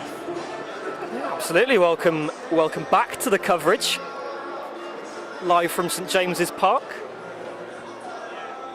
Both teams back out onto the field. We've got a change here for Exeter. James Scott coming off and being replaced by Reece Cole, so another new signing onto the field. That means there are, 6 new signings for Exeter City on the pitch at the moment. 5 new signings on the pitch for Coventry as well, so maybe that's why this game perhaps hasn't settled down into a rhythm yet. Both teams still waiting to get to know their new teammates. Yeah, Reece Cole coming onto the pitch, and he's got a great backstory, really. He fell out of love with football after playing for Dunfermline up in Scotland and had a few difficult career moves. Dropped into non-league with Havant at Waterlooville, was a great player for those guys, and now he's been brought into the club, was signed by Partick Thistle when Gary Caldwell was their manager, so he's clearly trusted him to bring him to St James Park, and now we're going to get to see him at St James Park for the first time in Exeter City colours. Absolutely, as we're back underway here, down in the southwest. Tom Carroll on the ball. His left foot having a little dance around there as the ball comes forward towards Aitchison, who's appealing that was deflected away by the Coventry City defender on that far side. No dice from referee Swaby. It's a goal kick. Bit of a slower start to this second half, allowing us to just take a bit of reflecting time back on that first half, which, again, I do think can be said to be quite an even encounter. No one clearly on top, but definitely a strong performance from Palmer in that middle of midfield role, dictating a lot of the play. Yeah, I think that, it was probably a better first half for Exeter City, considering where Coventry are. They'd probably want to be taking a hold of this game, but as it is, I think both sides are pretty even, and we'll have to wait and see what's going to happen in this second half. Personally, I'm very much looking forward to it. I think we're surely going to see a few more goals in this second half, as Exeter City kick towards the Big Bank and Coventry City, they'll kick towards the St James Road end. Latibeaudière perhaps still a little bit on his half-time break there as he let the ball run out of play for an Exeter City throw-in. Punted up long by Aimson, and it is claimed by Collins. I think that Nombe was offside, and that is what Simon Long on this near side, as the assistant is explaining. Little bit of trouble there potentially for Sheaf, but he got out of it well. Played into trouble nearly for the second time in the match by Brad Collins. Here's McFadden then, wide to Joel Latibeaudière. Looks to move forward. Ryan Trevitt looked to put a challenge in, foul from the young Exeter City midfielder, and Coventry City will have a free kick on the halfway line. Yeah, just too late in a tackle there. Potentially just stopping a promising attack. Would have expected perhaps a talking to from Lee Swaby during a league game, but nothing doing in this pre-season friendly. As another mix-up on this left-hand side lets the ball run out of play. Just a flick behind from Jada Silva that no one really read, least of all his teammate, Matt Godden. Dion Rankine then, down on the right-hand side, ready to take a throw-in for the Grecians. Looks inside to Ryan Trevitt. Rankine gives the ball away then. Matt Godden and Casey Palmer chasing after it, but Pierce Sweeney will have the ball back. Vil Sinisalo kicks high and wide into the newly named Nevada Construction main stand here at St James Park. Yeah, played under pressure by Pierce Sweeney. He was being closed down, the goalkeeper, Sinisalo, causing potentially a bit of an issue there, and it was cleared by the goalkeeper well into the stand as it now comes towards Sheaf, appeals for handball into the penalty area with Palmer. Here's Casey Palmer then, lays off wide for Eccles. Eccles is going to shoot from distance, just got it wrong, wide of the target, and, well, not much doing for Coventry. A good opportunity, but poorly executed by Eccles. Yeah, very well worked there. Palmer just breaking through the lines with a nice ball from Sheaf, but you're quite right, Josh Eccles just not getting his range or his direction right on that shot. Goal kick for Sinisalo. It's an interesting sign of the pressure possibly to come from Coventry in the second half, though. Long ball forward from Sinisalo. Reece Cole, the target. Now in with Casey Palmer after the ball was given away by Exeter City. Free kick then for the Sky Blues just inside their attacking half. Yeah, this looks like it could be an ominous start to the second half from Coventry. They've been putting the Exeter midfield and defensive line that was quite resilient, shall we say, in that first half under a bit of pressure, and they haven't been able to catch them out with an offside yet. So that's potentially something to look for over this second half as Coventry keep pushing forward with Palmer, who jinks and turns and gets it onto his right. Here's Casey Palmer then, looking wide onto the right-hand side with Sakamoto back in now towards Ben Sheaf. Eccles is going to try and take a touch and find a teammate, but in the end it's Tom Carroll who looks forward, intercepted by McFadden. Played through now towards that right-hand side, as taken out on that far side. It looked like Sakamoto, but the referee still playing on as it comes back to the new signing and cleared away by Aimson. Exeter City now with a chance to attack. Sam Nombe very nearly got onto a loose ball there, but Bobby Thomas just got back in time to intercept it. It's going to be, well, is it an Exeter City throw? It looks like a Coventry throw. Yeah, Tom Carroll keen to try and put the thought into the referee's mind that it might have been an Exeter throw. But no, definitely for Coventry City there. A crunching tackle from Ladibaudière on Aitchison, which was very committed. A sort of tackle that you sort of see dying out in the game nowadays, but very well put in to stop a promising attack from the centre-back. Look to build from deep now with McFadden, now wide to Bobby Thomas.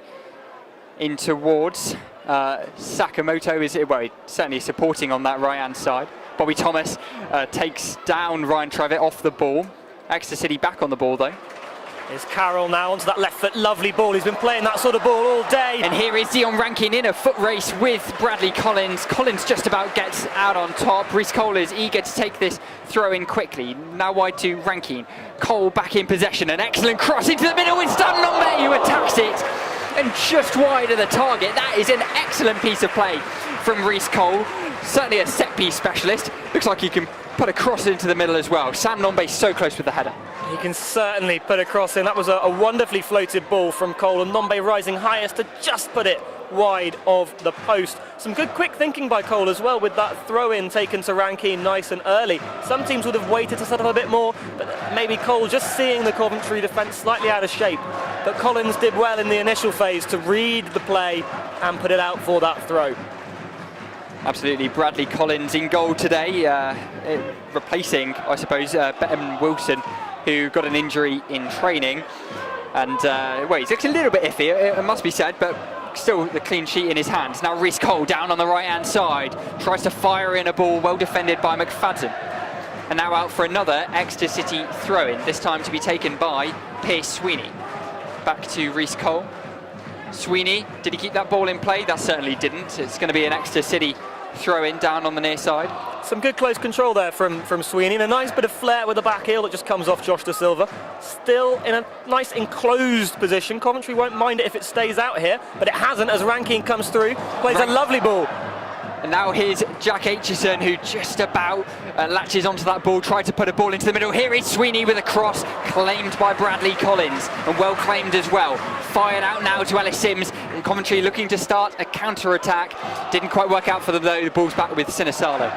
Yeah, a good claim from Collins, but again the distribution slightly letting down the Coventry goalkeeper with the number 40 on his back. I think Ellis Sims was never really in a position to get onto the end of that ball. Hartridge was always in between the fast-paced striker and the attacking play, so not much he could do. Maybe a better directed ball and Coventry could have been in. Eccles now back to McFadden. Wide on the right-hand side with Bobby Thomas. Thomas looks inside for Sheaf. Thomas again, inside to Eccles. Eccles moving forward, tries to play in Sakamoto on his left foot. He'll look inside, back to Bobby Thomas. Now Ladibaudière. Good build-up here from Coventry City. Good sustained piece of build-up, building from the back. McFadden. Now into Thomas. Thomas with the long ball forward into Godden. Will Ameson's there to head it away, and I must say Will Ameson, particularly in that first half, was excellent when it came to heading away long ball forwards, particularly from Bobby Thomas. Yeah, absolutely. I think you're right to say a sustained period of build-up there from Coventry, but it didn't really end up going anywhere. That ball over the top from Sheaf was quite good, but just slightly under-hit. Couldn't get on the end of it there for Godden. But Exeter trying the same tactic as well now. booting it long towards Nombe and hoping he can hold up play. Here's Eccles, wide to Sakamoto. Sakamoto looks to trick Dimitri Mitchell, didn't quite work out. Coventry now with the ball in their own half once again. Ladaboudier into Da Silva, Rankine putting on the pressure, and so is Rhys Cole. McFadden taking his time to find a long ball forward. Godden was almost certainly offside. Linesman doesn't put his flag up. I don't think there was much point, because I think Godden knew that he was offside, had broken that last line. Yeah, Godden looked to be in an offside position. Obviously, it all becomes a bit immaterial once the player stops and never goes for the ball, so the assistant doesn't raise the flag. But there's a good bit of chest control from McFadden as Coventry come forward. Here's Sims, now on the right-hand side. Sims tries to find Sakamoto. Sakamoto not in his normal position there, so Aitchison is going to try and get the ball back on. But now here's Matt Godden with a great chance with the head straight into Sinisalo's arms, but I mean that was a little bit unforeseen, perhaps unneeded from Exeter. Yeah, Aitchison having his pocket picked there in the build-up play, and Godden, I thought he might have been able to go with his feet, but no, throwing himself at the ball at full stretch for a diving header, and just straight down Sinisalo's throat. Anywhere else and you're thinking it could be 1-0 to the Sky Blues. Aimson forward to Dimitri Mitchell. Here's Casey Palmer. Palmer looking to counter-attack for Coventry. Sweeney, good ball forward to Dion Rankine, who has Sam Nombe in support. Nobody else though, so Rankine's going to go on his own. Excellent bit of play to get past Ben Sheaf. Now with Rhys Cole. Cole looks forward to Sam Nombe. Nombe, can he get the ball into Jack Aitchison from the byline? No, he couldn't, but it is deflected behind for an Exeter City corner kick, and I must say, another excellent piece of build-up from Exeter City. Really good piece of build-up there. Rankine showing his pace on this right-hand side. He is incredibly fast down there, breaking away, playing the ball through Ben Sheaf's legs, which he won't be too pleased about, I'm pretty sure. And then just trying to feed that ball through. Nombe can't get it past the man at the near post, so corner ball it is. Big bank in full voice as Rhys Cole stands over this corner kick from the right-hand side towards the middle of the box. Ryan Trevitt, if he was positioned slightly better, may have been able to get a shot away. Instead, he picks the ball up on the outside of the 18-yard box, and Dion Rankine is going to have a chance to rebuild. Yeah, just taking the time in the rebuild, under a bit of pressure from Sheaf, so he turned and played it in towards Carroll, as now Exeter start building through the phases. Aitchison to Nombe, Nombe taken out, and there's a free kick. Certain free kick, I think. Looks to be taken down off the ball there, did Sam Nombe, so City will have a free kick about 30 yards from goal, just on the left-hand side. Maybe one that Rhys Cole will be looking at? I think he'll have to be looking at it. Sam Nombe taken out there with as much attention to detail around the timing of a tackle as Stagecoach paid to their local bus services, but Rhys Cole with a chance to now put the ball into the 18-yard box, and it will be a chance to use some of that height. Maybe Aimson or Hartridge aiming to get on it at the end. Now, of course, Scott's off the pitch, but we'll see what he can do with those orange boots of his. Of course, and Sam Nombe very loose at the far post as well. Here is Rhys Cole looking forward towards Will Aimson, who tried to get a head on it, and he was so close, just inches away from latching onto that ball from Rhys Cole. It's gone behind for a Coventry City goal kick, but another excellent piece of play from Exeter City. Yes, you would suggest if Aimson had been able to get his head to it, well, it could have been an interesting chance for Exeter City, as it was just underneath the ball rather than getting his head on it, and it trickles out for the goal kick. That clearance, though, quite sliced from Bobby Thomas, and it'll be an Exeter throw in quite an attacking position. Yeah, scuffed it, did Bobby Thomas. Exeter City back on the ball now with Dimitri Mitchell on the left-hand side. Player's not quite ready for the ball to be thrown in. Big Bank still in full voice. It's great to hear noise back at St James Park after a lengthy summer. Alex Hartridge in towards Tom Carroll. Carroll receives again into Dimitri Mitchell. Coventry tried to put a bit of a press on, and it seems to have worked. Came off an Exeter City player, and Coventry will have a throw on the far side. Lovely bit of wrestling there between Sims and Hartridge. Referee says, well, you're both doing it, we'll get on with play, as it comes back towards Sinisalo.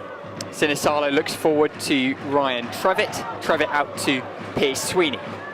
Sweeney, Rankine available, finds him, looks forward to Ryan Trevitt. Trevitt is going to run towards it, and so is Reece Cole. Both out of position, though, so Coventry City will have a chance to counter-attack. Here's Matt Godden with a strike from distance. Just scuffs it wide of the goal, just on the left-hand side. And Viljami Sinisalo is going to have a goal kick. Yeah, that ball just cut out by Will Aimson as it pops up. You're thinking to yourself, if you're a striker with an eye for goal like Matt Godden has been, you're thinking, well, I've just got to hit it. And he does, he takes a swing at it, but you're quite right, never gets the right contact on it, and it goes wide into the very well-populated area that is, well, the Trax Suzuki St James Road stand with all the travelling Coventry fans. 366-mile journey, incredible support from the Sky Blues. Say, we've not mentioned it yet, but Coventry have travelled excellently, it must be said. That away end is pretty much packed. What an effort from those Coventry City supporters. Casey Palmer looking to build for Coventry City. Jada Silva on the left-hand side, plays back to Palmer. Palmer now into Sheaf. Wide to Thomas. Thomas tries to control it with his chest. Are Exeter City going to pounce on that? Surely a foul. Indeed it is. Reece Cole taken down, and it's going to be a free kick for the Grecians. Yeah, I think that's the first real misstep that Thomas has made today. It was just the way he controlled it. It seems to come right off the middle of his face, which is not the most cushioned area for someone to take a close control of the ball. And as he lost it, just snuck in there from the Exeter City player. I think was it Cole who was brought down by Thomas, and now a free kick, which it looks like Carroll is standing over. Yep, Tom Carroll, formerly of Tottenham, Swansea, Ipswich. Plenty of experience in him, it must be said. He's just played the ball back, and Exeter City are going to try and find a way to move that ball forward. Rankine might have been the target there, I'm not really sure who was. It was a pretty poor ball forward from Will Aimson. Yeah, no real sense of direction on that particular long ball forward, but I don't think it'll be discouraging Exeter from playing that particular ball again. It seems to be the tactic they're going for. Play seems to have shifted onto this right-hand side as well, with Rankine being the target and focus rather than Mitchell. Perhaps a tactical shift from Caldwell. But no, it's now time for Coventry to see what they can do in their build-up play. Collins with plenty of time on the ball, with the ball at his feet. Comes out towards Silva on this near side. He turns. Yeah, Coventry just trying to get this ball away from their own, well, final quarter, I suppose. Here's Collins.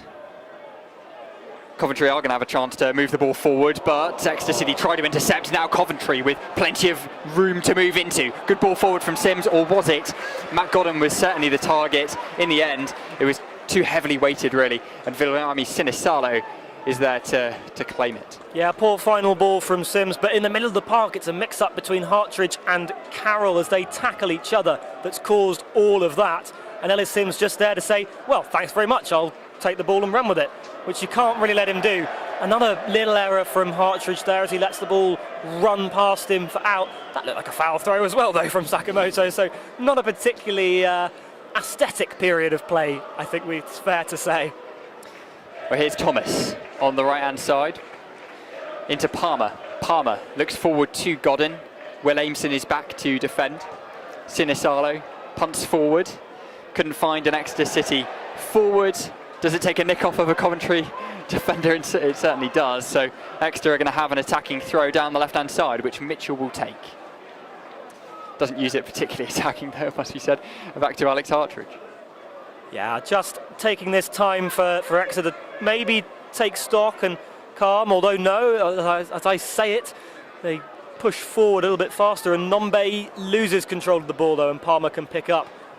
And it's dangerous when he starts running, Here as is he does. Palmer then, forward to Matt Godden. Godden is going to be in a little bit of a race with Will Aimson. Aimson sticks a leg in and wins that ball comfortably. Had to be careful there, he didn't give away a penalty kick, but in the end, it was excellent work from the former Bolton Wanderers defender. Yeah, good advantage played there by Lee Swaby to see that Palmer was being impeded, but he could still make his play and play it through towards Godden, who was the subject of a very well-timed tackle, as we see a change for Coventry City. And a change for Exeter City too. Vincent Harper ready to come on. I think Coventry will make their substitutions first, or will Exeter City? Here we go. Here's Vincent Harper making his way onto the pitch. The first time he will have played at St James Park in front of supporters. It's Dimitri Mitchell who's come off. He's come off on the far side, so I'm not quite sure if we were certain who would be making way. But it's Mitchell who's making the walk around the side of the pitch. Yeah, and it's Bobby Thomas who makes his way off, and on comes Louis Binks, who was signed just a couple of days ago. Louis Binks on loan from Bologna, 15 Serie A appearances in total. He also played in Canada for Montreal Impact, so got a bit of experience as Louis Binks. But yeah, just signed yesterday. Absolutely, as well as that second change for Coventry, Gustavo Hamer coming on for the number 7 Tatsuhiro Sakamoto, who's again made his way off round the back of the pitch as Sam Nombe throws himself to the floor. He appeals that he was blocked by McFadzean. The referee says, no, he was just standing there and you've run into the back of him. Well, here is a chance for Gus Harmer, who's made his way onto the pitch. Of course, a familiar name for those who watch a lot of Championship football. One of the Championship's players of the season last year. An excellent player, it must be said. Born in Brazil, raised in the Netherlands, made in Coventry. I don't know, but here we go. Harmer's going to have a chance to make an impact here at St James Park, with both sides still level pegging as we are at the 65-minute mark now here at St James Park. Yeah, Piers Sweeney just having to put in a bit of effort to get onto the end of that through ball, which he does, but now Coventry have it and they're in a really promising position. Here is Gus Harmer then. Harmer forward to Matt Godden. Can Harmer make an immediate impact? Well, Godden has a strike, aims towards the far post. And from Yomi Sinisalo, what a save that was with his legs. Gets it out for a Coventry City corner kick, but that is the impact of Gus Harmer, one of the Championship's best players. He's been linked with a move away in recent days and weeks, but, well, when he does play for Coventry, what a player he is. Absolutely, really good play there from Harmer, just alert enough to be ready to receive that ball from Sims after a bit of a mix-up between Sweeney and the ball's further down the side as the corner comes in now. Corner whipped in then towards the middle. Is it going to find its way in? I think it will. It is a goal. It has reached into the back of the net. Everybody a touch reticent to celebrate, which makes me think that it has potentially come off of an Exeter City player, but Matt Godden rather celebrates and takes most of the plaudits. A bit of a scuffle around the goal line as Exeter try to get it clear. Not the most camera friendly of goals, you might have to say, but a goal is a goal. Coventry will be very pleased. They've probably earned it with their attacking play in this second half, and certainly with the stadium announcer, the goal is credited to number 24, Matt Godden. Yeah, a bit of a tricky one to see there, it must be said. A bit of a goalmouth scramble, and it was Matt Godden who found the ball in the back of the net, just about managed to tap it in, and, well, Coventry City do lead 1-0 here at St James Park. Little mountain to climb now for Exeter City, but from what we've seen from them so far, I think it's safe to say that they may be able to find their way back into this one.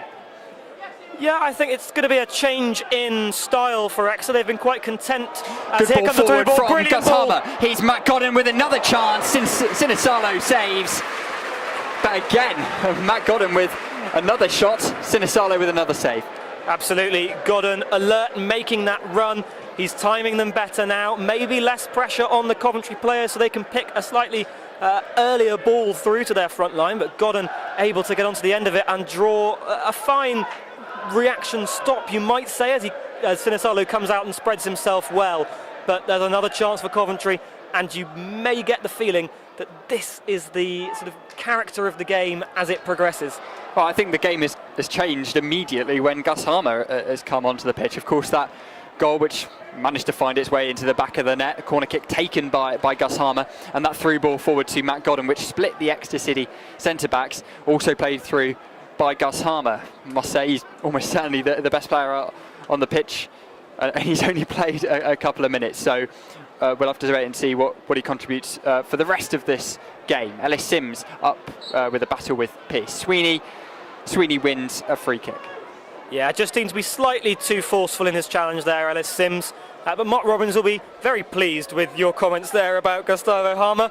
and I think they are merited. He has come on and shown something new as he intercepts the ball and now gets a chance to run again and is taken out by Trevitt, which the referee belatedly blows for after trying to allow an advantage. A fairly agricultural swipe from Exeter's number 8. Well, Coventry City will have a free kick then in a relatively dangerous position. Must be maybe 35, 40 yards out, probably more accurate. Gus Harmer, of course, he's the man stood over it together with Carl McFadden. I think from that particular element of refereeing, Lee Swaby is keen to keep his cards, at least for players, in his pocket. Here's Gus Harmer then, chip ball forward. Sam Nombe is going to have a chance to turn his man, get the ball forward. Taken out though, completely cynically. And a free kick by the looks of it to Exeter City. I think that can be called some player-led retribution after Trevitt's swipe. Nombe potentially in an advancing, promising position there to launch an attack. Taken out by Sheaf, and Exeter now have a chance from this dead ball to work something forward. Indeed, two substitutes readying themselves as well for Exeter City. Pedro Borges and yesterday signing Zach Jules ready to make their way onto the pitch, but not quite yet as Gus Harmer looks forward to Matt Godden. Godden is going to have a chance to win that ball against Piers Sweeney, doesn't quite manage to do so. Sweeney not particularly happy with his defensive midfielders there as the ball is out for a Coventry City throw. I tell you, if I was Piers Sweeney, I'd be more than a little frustrated to see Hamer being able to take his time and pick his pass like that, especially when you have Godden running through. So I can understand the frustration there from Exeter's number 26. It looks like players stopped for some of those substitutes. Not too certain what's going on. I think it could be that one of the players is less than willing to make their way off the field, or that the fourth official hasn't quite noticed that one of the Coventry players has actually already gone off the field in Josh Eccles and is now not allowing Jack Burrows onto the pitch, which he does now belatedly. Yeah, absolutely. Jack Burrows, the Scottish Youth International, makes his way onto the pitch. Started 5 games last season, probably expecting a few more contributions this season. A great young talent, it must be said. Yeah, and again, a double change for Exeter now. Alex Hartridge and Tom Carroll making their way off the pitch for those previously mentioned substitutes of Jules and Pedro Borges. Pedro Borges, of course. We saw doing some autograph signing for some young fans at half-time, which was a lovely touch to see. Here's Casey Palmer. Palmer down on the right-hand side. Looks back and in towards McFadden.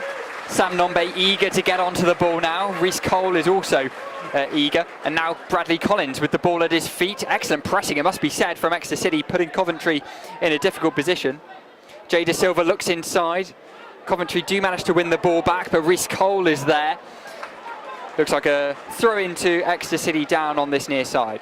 Yeah, McFadden just slightly played under pressure by Jay De Silva, but he was able to wriggle out of it well enough. Some good pressure, as you were mentioning there, from the Exeter City players. And I think if I was one of those strikers, Sam Nombe particularly, I would want the ball to be at the feet of Brad Collins and to be putting quite a lot of pressure on him, as we've seen with some distribution choices from the Coventry keeper today. Here's Rankin then. On the right-hand side, readying himself for the throw, finds Reece Cole. Down on the byline, he'll try and channel a ball through. Jack Aitchison was approaching. Here's Rankin. Rankin with the cross ball into the middle, wins a corner kick for his side. Yeah, potentially a mix-up in communication between the goalkeeper and one of his defenders. I think it may well have been Binks who had to clear the ball away in the end as it was fed through, but it leads to another corner for Cole. Here's Reece Cole, the set-piece specialist, brought in from Havant and Waterlooville. Cole, right-footed, channels the ball in towards the near post, headed clear by Louis Binks. And Godden with a chance to find his strike partner from a much deeper position, it must be said. Ellis Sims. Sims now forward onto the right-hand side, where Burrows is going to have a chance to move the ball forward into Sheaf. Now wide over to Jay De Silva. Silva gets that wrong. Ball goes out for an Exeter goal kick. Well, it was a lovely ball across from Sheaf, well weighted. It made it all the way across to the number 3, Jay De Silva, on this near side. just potentially a little too high for him to do anything useful with it, but he'll have wanted to do something a touch better than that, because it did actually end up not just in the stand but in St James's Road behind the stand, with a couple of bounces over the gates. So not the most productive of end results, but another well-worked move from Coventry, and I think the warning bells are starting to ring for Exeter as this game progresses. Yeah, just 15 minutes left in this tie as Pedro Borges heads forwards towards Reece Cole. Cole is stopped because it looks like it's offside. Yeah, Sam Nombe just challenging for the ball there, coming back from an offside position, and play rightly halted for it. Play halted again now, as it looks like some more substitutions getting ready for Coventry City. Yet to see who is going off, but we can just about see Jake Bidwell readying himself to come on. It will be for Jay De Silva, it looks like. Yes, there we are. De Silva leaves the field and Bidwell comes on. Jake Bidwell, who's of course got that competition from Jay De Silva, was a mainstay last season for the Sky Blues. But he makes his way onto the pitch for Jay De Silva. A couple of Exeter substitutes readying themselves as well, and Sam Nombe, he might not be leaving the club, but he is leaving the field of play to be replaced by Beardmore. And as well, it is the end of the day for Ryan Trevitt. On comes Sonny Cox, and the third change will be Kyle Taylor coming on for Jack Aitchison. So 3 changes from Gary Caldwell and staff. Interesting to see how they will impact on the match. What do you think, Tom? Well, what a moment this is for Kyle Taylor. He was out for 16 months with a knee injury. This is his first appearance back at St James Park since that game against Oldham back in March 2022, where he scored and injured himself. What a relief to see him back on the pitch after so long out. Here's Matt Godden though. Godden with a shot from distance. Great save from Sinisalo. Excellent stop from the Finnish goalkeeper to deny Matt Godden his second goal of the game. Corner kick to the Sky Blues. Another beautifully executed through ball and perfectly timed run there from Godden. A wonderful save as well at the end of it from Sinisalo. It looked like he was stretching quite a way off to his right. We were looking through some of the social media at half-time, saw a rather favourable comparison. He's an orange, he has long arms, to a Mr. Man character for Vil Sinisalo. As the corner comes in, what a towards flick! Ellis Sims. Sims just backheels over the crossbar in front of the St James Road end, and the score remains Exeter City 0, Coventry City 1. Yeah, wonderful flick from Sims. We're disappointed with the direction, but there's A+ for ingenuity as Palmer wins the ball and now can try and play it through. Here's a chance now on the edge of the 18-yard box for Eccles, I believe that was. It will be Sheaf, as I believe Eccles is off the field of play. Gus Harmer forward to Bidwell. No dice there for Bidwell as it comes through to Sinisalo. But Sheaf was looking to line himself up there with his left foot. Nothing doing, it was blocked before it could ever trouble the goalkeeper, who is now potentially going to play himself under pressure. He's holding onto the ball for an awful long time, Sinisalo. The referee doesn't seem to care about the time. He'll send it long here. Sinisalo looks forward towards Sonny Cox. Cox, who scored last season in League One, his only League One goal, but at the young age he is. Excellent effort against Oxford United last season. Coventry looking to build from the back again with McFadden. And you see, that's interesting. I hadn't clocked it before, but after Thomas went off, Ladibaudière has swapped sides in this back three, so Binks can sit on this left centre-back. It hasn't done much. It's a lovely ball through from McFadden, intercepted by Sweeney before it come down to Ellis Sims, but the idea and the inventiveness is there again. Here's Carl Taylor. Taylor with the ball at his feet, stopped in midfield. Harper in towards Mitch Beardmore, academy graduate, of course. Excellent character, it must be said, is Mitch Beardmore. I think a free kick given for handball there as Palmer now can get into the box onto his left foot, takes it onto his right again and now cuts back towards Harmer. Harmer with the ball at his feet, wide to Casey Palmer. Palmer looks back towards Binks, finds Palmer again, looks inside, here's Harmer, cleared by Sweeney. McFadden over to Louis Binks. Now Harmer. Just can't thread it through, and Cox tries to win it back. Seems to get more of the man than the ball. Referee happy for play to continue as McFadden plays to Ladibaudière. Just stunted that offensive motion there, Exeter, in that last move to really reset the play back behind the halfway line. But now Coventry have a chance to send it long again, but it's cut out by Borges, who somehow keeps a hold of the ball. Reece Cole on the right-hand side. Looks inside for Pedro Borges in a great battle here with Ben Sheaf.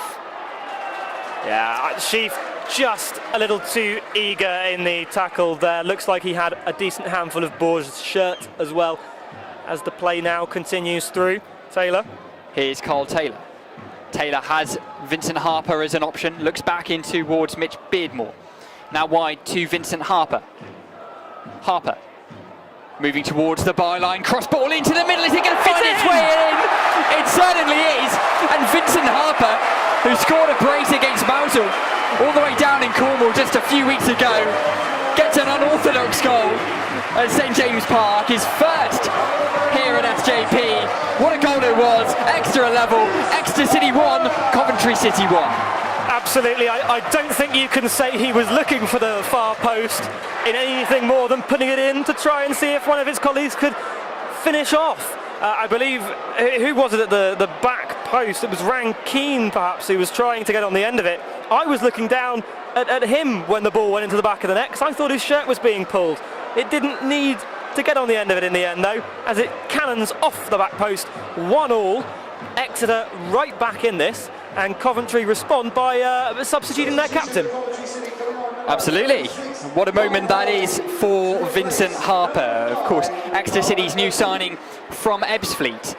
And what a moment. Eastleigh. I saw him play last season over at Dorking Wanderers when Eastleigh came to town. He looked, well, quite useful there, and he's proving his use in higher divisions with that cross-come shot that ends up in the back of the net. Crucial thing is, doesn't matter if he meant it or not, it went in, and it is 1-1. Casey Palmer looks to channel the ball forward to Gus Harmer. Harmer on his left foot, just trying to channel the ball in towards the attacking midfield spot. Pedro Borges wins the ball back, and now a chance for Beardmore. Looking wide to Vincent Harper. Excellent build-up play here from the Grecians. Harper in towards Beardmore once more, defended by Coventry, and now Palmer will have a chance to play forward to Godden. Godden finds Sims. Oh, it's a lovely ball. Sims over on the right-hand side of the 18-yard box, looks forward towards Matt Godden, who volleys. He's going to have another chance. Is he taken down? Referee says no penalty. Well, Godden is furiously remonstrating with the referee. He feels his shirt was pulled and he was impeded in getting to the ball. Referee, much as he said when James Scott went down in the first half, and a lot of people around there were suggesting that was a penalty, he says no penalty for the second time in this match. Goal kick is the decision. Aimson forward to Pierce Sweeney. Level pegging here as we enter into the last 8 minutes here of regulation time at St James Park. Beardmore looking lively in his first few minutes at SJP. Carl Taylor moving the ball forward. Is he going to have a chance to move the ball wide to Vincent Harper? Cross ball into the middle. Nobody was there to latch onto that cross from Harper, but another positive piece of build-up work there from the Grecians. Very positive piece of play from Exeter, especially down that left-hand side. It would appear that even with Tatsuhiro Sakamoto off the field, they're still finding some good space behind a more advanced wing-back, potentially. Just no one there on the end of the ball, which is frustrating from an Exeter point of view, but promising because there are some more chances coming. The game opening up a little bit more than it was perhaps in the first half, in the first few minutes of the second half. Here's Ladibaudière moving the ball forwards, now finds his right-sided centre-back. He moves the ball forward. Good touch by Sims to Now- take it control, but loses it in the distribution. That's been a common theme as when it comes up forward. Sims has lost it a few times. I tell you what though, Jules nearly lost it there in a very dangerous position, and it's still not out of trouble for Exeter. Harper wide to Carl Taylor, who's playing much wider than we ever used to see him back in the promotion campaign, which is of course the campaign in which he got injured against Oldham Athletic. Quite enjoying him down on the left-hand side though. I think he's making an excellent contribution at the moment. Pedro Borges up for a header, tries to win it against Bidwell. Oh, Borges gives the poor ball away though, and now Matt Godden with a chance with his left boot. Good save from Phil Sinisalo, poor from Exeter City, but Sinisalo has the ball in his hands and the score remains 1-1. Yeah, Borges has profusely apologised to his midfield colleagues there for losing the ball in what turned out to be such a dangerous position. But the ease with which Coventry were able to then just string two or three passes together to have Godden in on goal will be frightening. Coventry back in possession then with Sheaf. Sheaf in towards Burrows, or Harmer that was. Beardmore into Harper. Harper looks forward to Carl Taylor. Carl Taylor has Rankine as an option wide on the right-hand side, doesn't use him. Instead he's taken down by Jack Burrows, and Exeter City will win a free kick. I think Coventry getting a little bit frustrated as Exeter City seem to have most of the play. Yeah, Coventry perhaps getting a touch frustrated, but it's a clear foul by Burrows, and it now leaves, as you say, this set-piece specialist in Cole with the ability to send the ball into the area. I wonder if he'll go for the far post option as he did last time. Aimson seems to be lurking there threateningly. Jules on the pitch as well. Of course, no Hartridge to go up as an aerial threat. Reece Cole then, right arm goes up in the air. And it looks like a shot from distance. Bradley Collins spills it. Is it going to fall to an Exeter City player? No, it won't. But Bradley Collins, that wasn't particularly convincing from the Coventry goalkeeper. No, not convincing at all. I think Coventry fans might be hoping for that injury layoff for their regular number one to be a short one. The ball just bouncing before the Coventry goalkeeper, which always makes it difficult for the man between the sticks. But he will be disappointed with how he dealt with it, and has his defenders to thank for bailing him out, because there were on-rushing Exeter players who could have taken advantage had those Coventry defenders not been there to mop up after their keeper.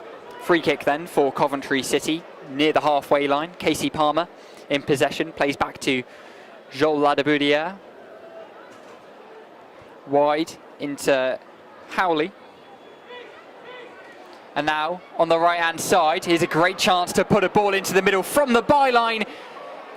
It just looks like it's defended by Exeter, but it will go out for an Exeter City, a Coventry City corner kick. Absolutely fantastic run from Burrows. I know I mentioned that Rankine was fast on Exeter's right flank earlier. Well, Burrows is absolutely rapid on that Coventry right flank. He left his marker for dust, and it was a combination of, I believe, Sinisalo and Aimson who were able to then turn the ball behind for a corner. Coventry City coming on 49, Justin Obikuru to replace. Oh, that's a shame as well. We've seen the final action of number 45, Casey Palmer. It's been a joy to watch him throughout this game. I know he's been playing for Coventry, but he's been performing wonderfully as the corner comes in from Harmer. And very nearly connected by Ellis Sims, who went for an acrobatic effort to try and divert that ball goalwards, but couldn't quite get a nick on it, and instead it goes out for an Exeter City throw. Yeah, Palmer, I should just say, replaced by Justin Obikwu. Another name for me to mangle the pronunciation of on the Coventry City team, but I'd be interested to see how he gets on in these final 2 or so minutes before stoppage time. Sweeney in possession, fires forward. Is that going to stay in play? No, it won't. Instead, out for a throw-in on this near side for Coventry. Ladeboudière takes it. Back to Collins. Ladeboudière receives once more. Just a couple of minutes to go at St James Park, and I think quite a good run out for both sides here. I think Exeter City have been really impressive. Coventry have looked pretty bright at times too. Absolutely. Coventry have shown in moments here of why They were able to go on that fantastic run to get to the Championship playoff final last season, and I think based on this performance, I haven't seen much else of them in pre-season. They will do very well again this year. It looks like a solid team with some excellent new additions, good creativity as well, and Palmer and Harmer look like an amazing duo in midfield. If they can get working together, I would not like to be on the opposing side. But it's all mainly positives for Exeter as well. I think there have been moments where they were really taking the game to Coventry. Potentially an issue could be the flow of chances that have gone in this second half, which have been in Coventry's favour, and maybe one or two words about chance creation up the other end, as Exeter have been relying on a couple of fits and starts rather than concerned creative play.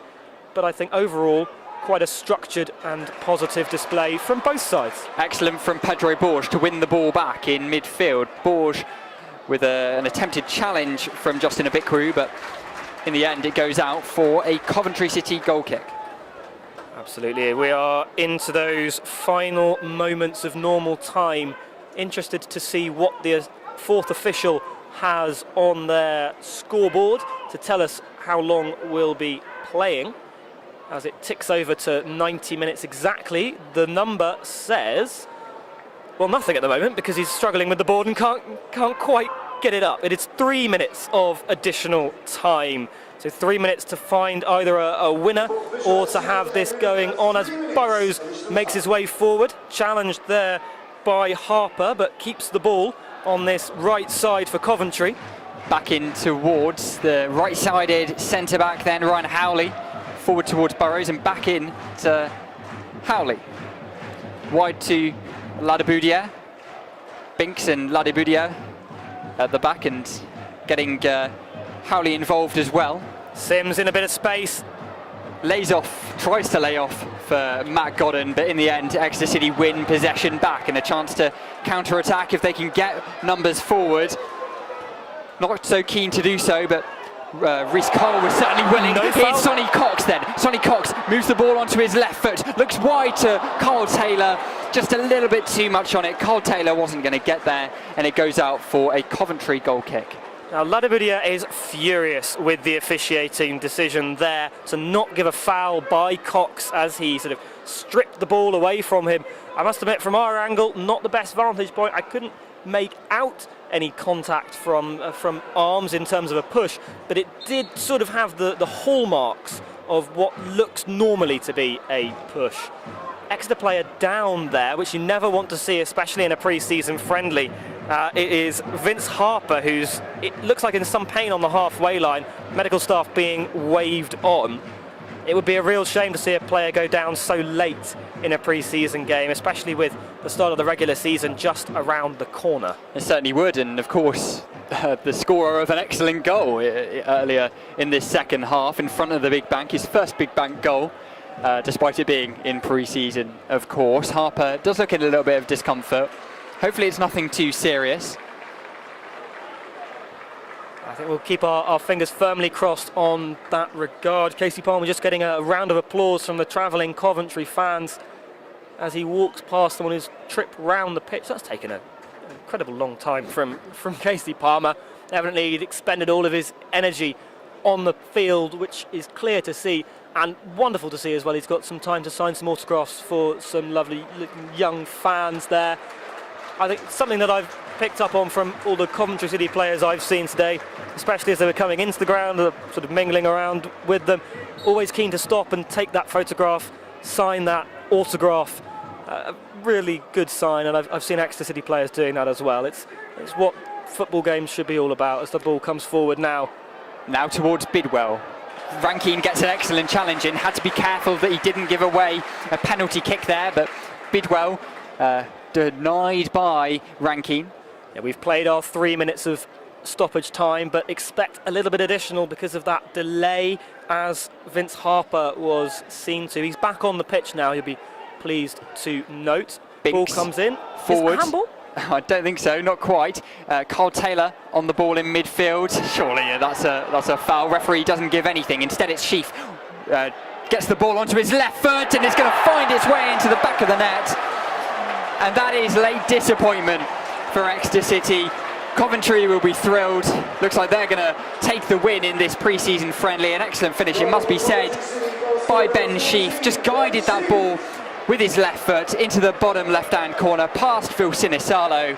And it's Exeter City 1, Coventry City 2. Ben Sheaf has been threatening to do that all game. He's been getting in positions around the edge of the 18-yard box, always keen to take it onto his left foot. He's had a couple of shots from distance, I recall, from the first half. This one, a lovely stroked effort right into that far corner. No hope for Sinisalo. Exeter will remonstrate, not least of all Kyle Taylor, who feels he was fouled and unfairly impeded in the build-up to that goal. Certain amount of merit, it would seem to be, in that claim.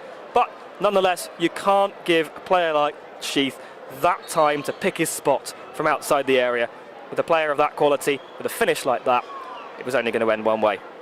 Yeah, perhaps so. Zach Jules on the ball now, Vincent Harper. Jules receives again as we enter the dying embers of this final pre-season friendly for Exeter City this season. Ball forward. This is Sonny Cox, Kyle Taylor rushing in. Harmer with a great ball over the top. Here's Matt Godden. Godden with his left foot. Looked like he might have gone for the strike. Instead, he lays off. And now back with Godden. Godden, is he going to fire across into the middle? Instead looks wide towards Jack Burrows, but the referee, Lee Swaby, blows the full-time whistle. It's ended here at St James Park. Exeter City 1, Coventry City 2. A good run out, it must be said, for Exeter City, who looked really positive for moments in this game. Coventry City shows their quality. Gus Harmer made an immediate impact when he came off the bench.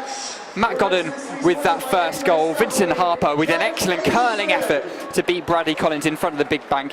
He equalised. But then, right in the dying embers, it was Ben Sheaf who managed to fire the ball into the bottom left-hand corner in front of those Coventry City supporters who've travelled all this way down to St James Park, and they take the spoils from this one. Exeter City 1, Coventry 2. Your thoughts on the game, Reece? I think a solid game. Both sides can take away some positives from this and from this result. It will feel like a bitter blow for Exeter to concede so late, especially with it being after the official elapsed stoppage time, but that's to be expected with the injury to Harper that caused an additional stoppage. I think Coventry can be very pleased as well. They've come through what may have been a test slightly tougher than they were expecting, with 5 of their new names in the starting 11 and 7 named in the squad. They've had a good run out, they've proven their fitness. I think Casey Palmer looked delightful on the ball all the way throughout the game, and you're quite right, Gustavo Hamer, he was a joy to watch as well. Very, very good display, I must admit, from several of those Coventry players. But Exeter, not to be sniffed at, to hold a championship side, and such a high-flying championship side for large parts of that game. Positive to be taken defensively from Exeter, positive to be taken all across the park from Coventry. Mark Robbins will be a happy manager, thinking, possibly licking his lips about that trip to the King Power Stadium next Sunday, which kicks off their championship season. Yep, that's pre-season over then for Exeter City. They'll head to Wycombe Wanderers on the 5th of August, next Saturday, to play their first away game, first game in League One for the 23-24 campaign, before heading back to St James Park, where they'll host Crawley Town in a late kick-off in the Carabao Cup. The first bit of league action for the Grecians will be when they host Blackpool on the 12th of August here at St James Park. Thank you so much for listening. I've been Tom Pacillo, joined by Reece Wallace. It's finished here full-time at St James Park. Exeter City 1, Coventry City 2.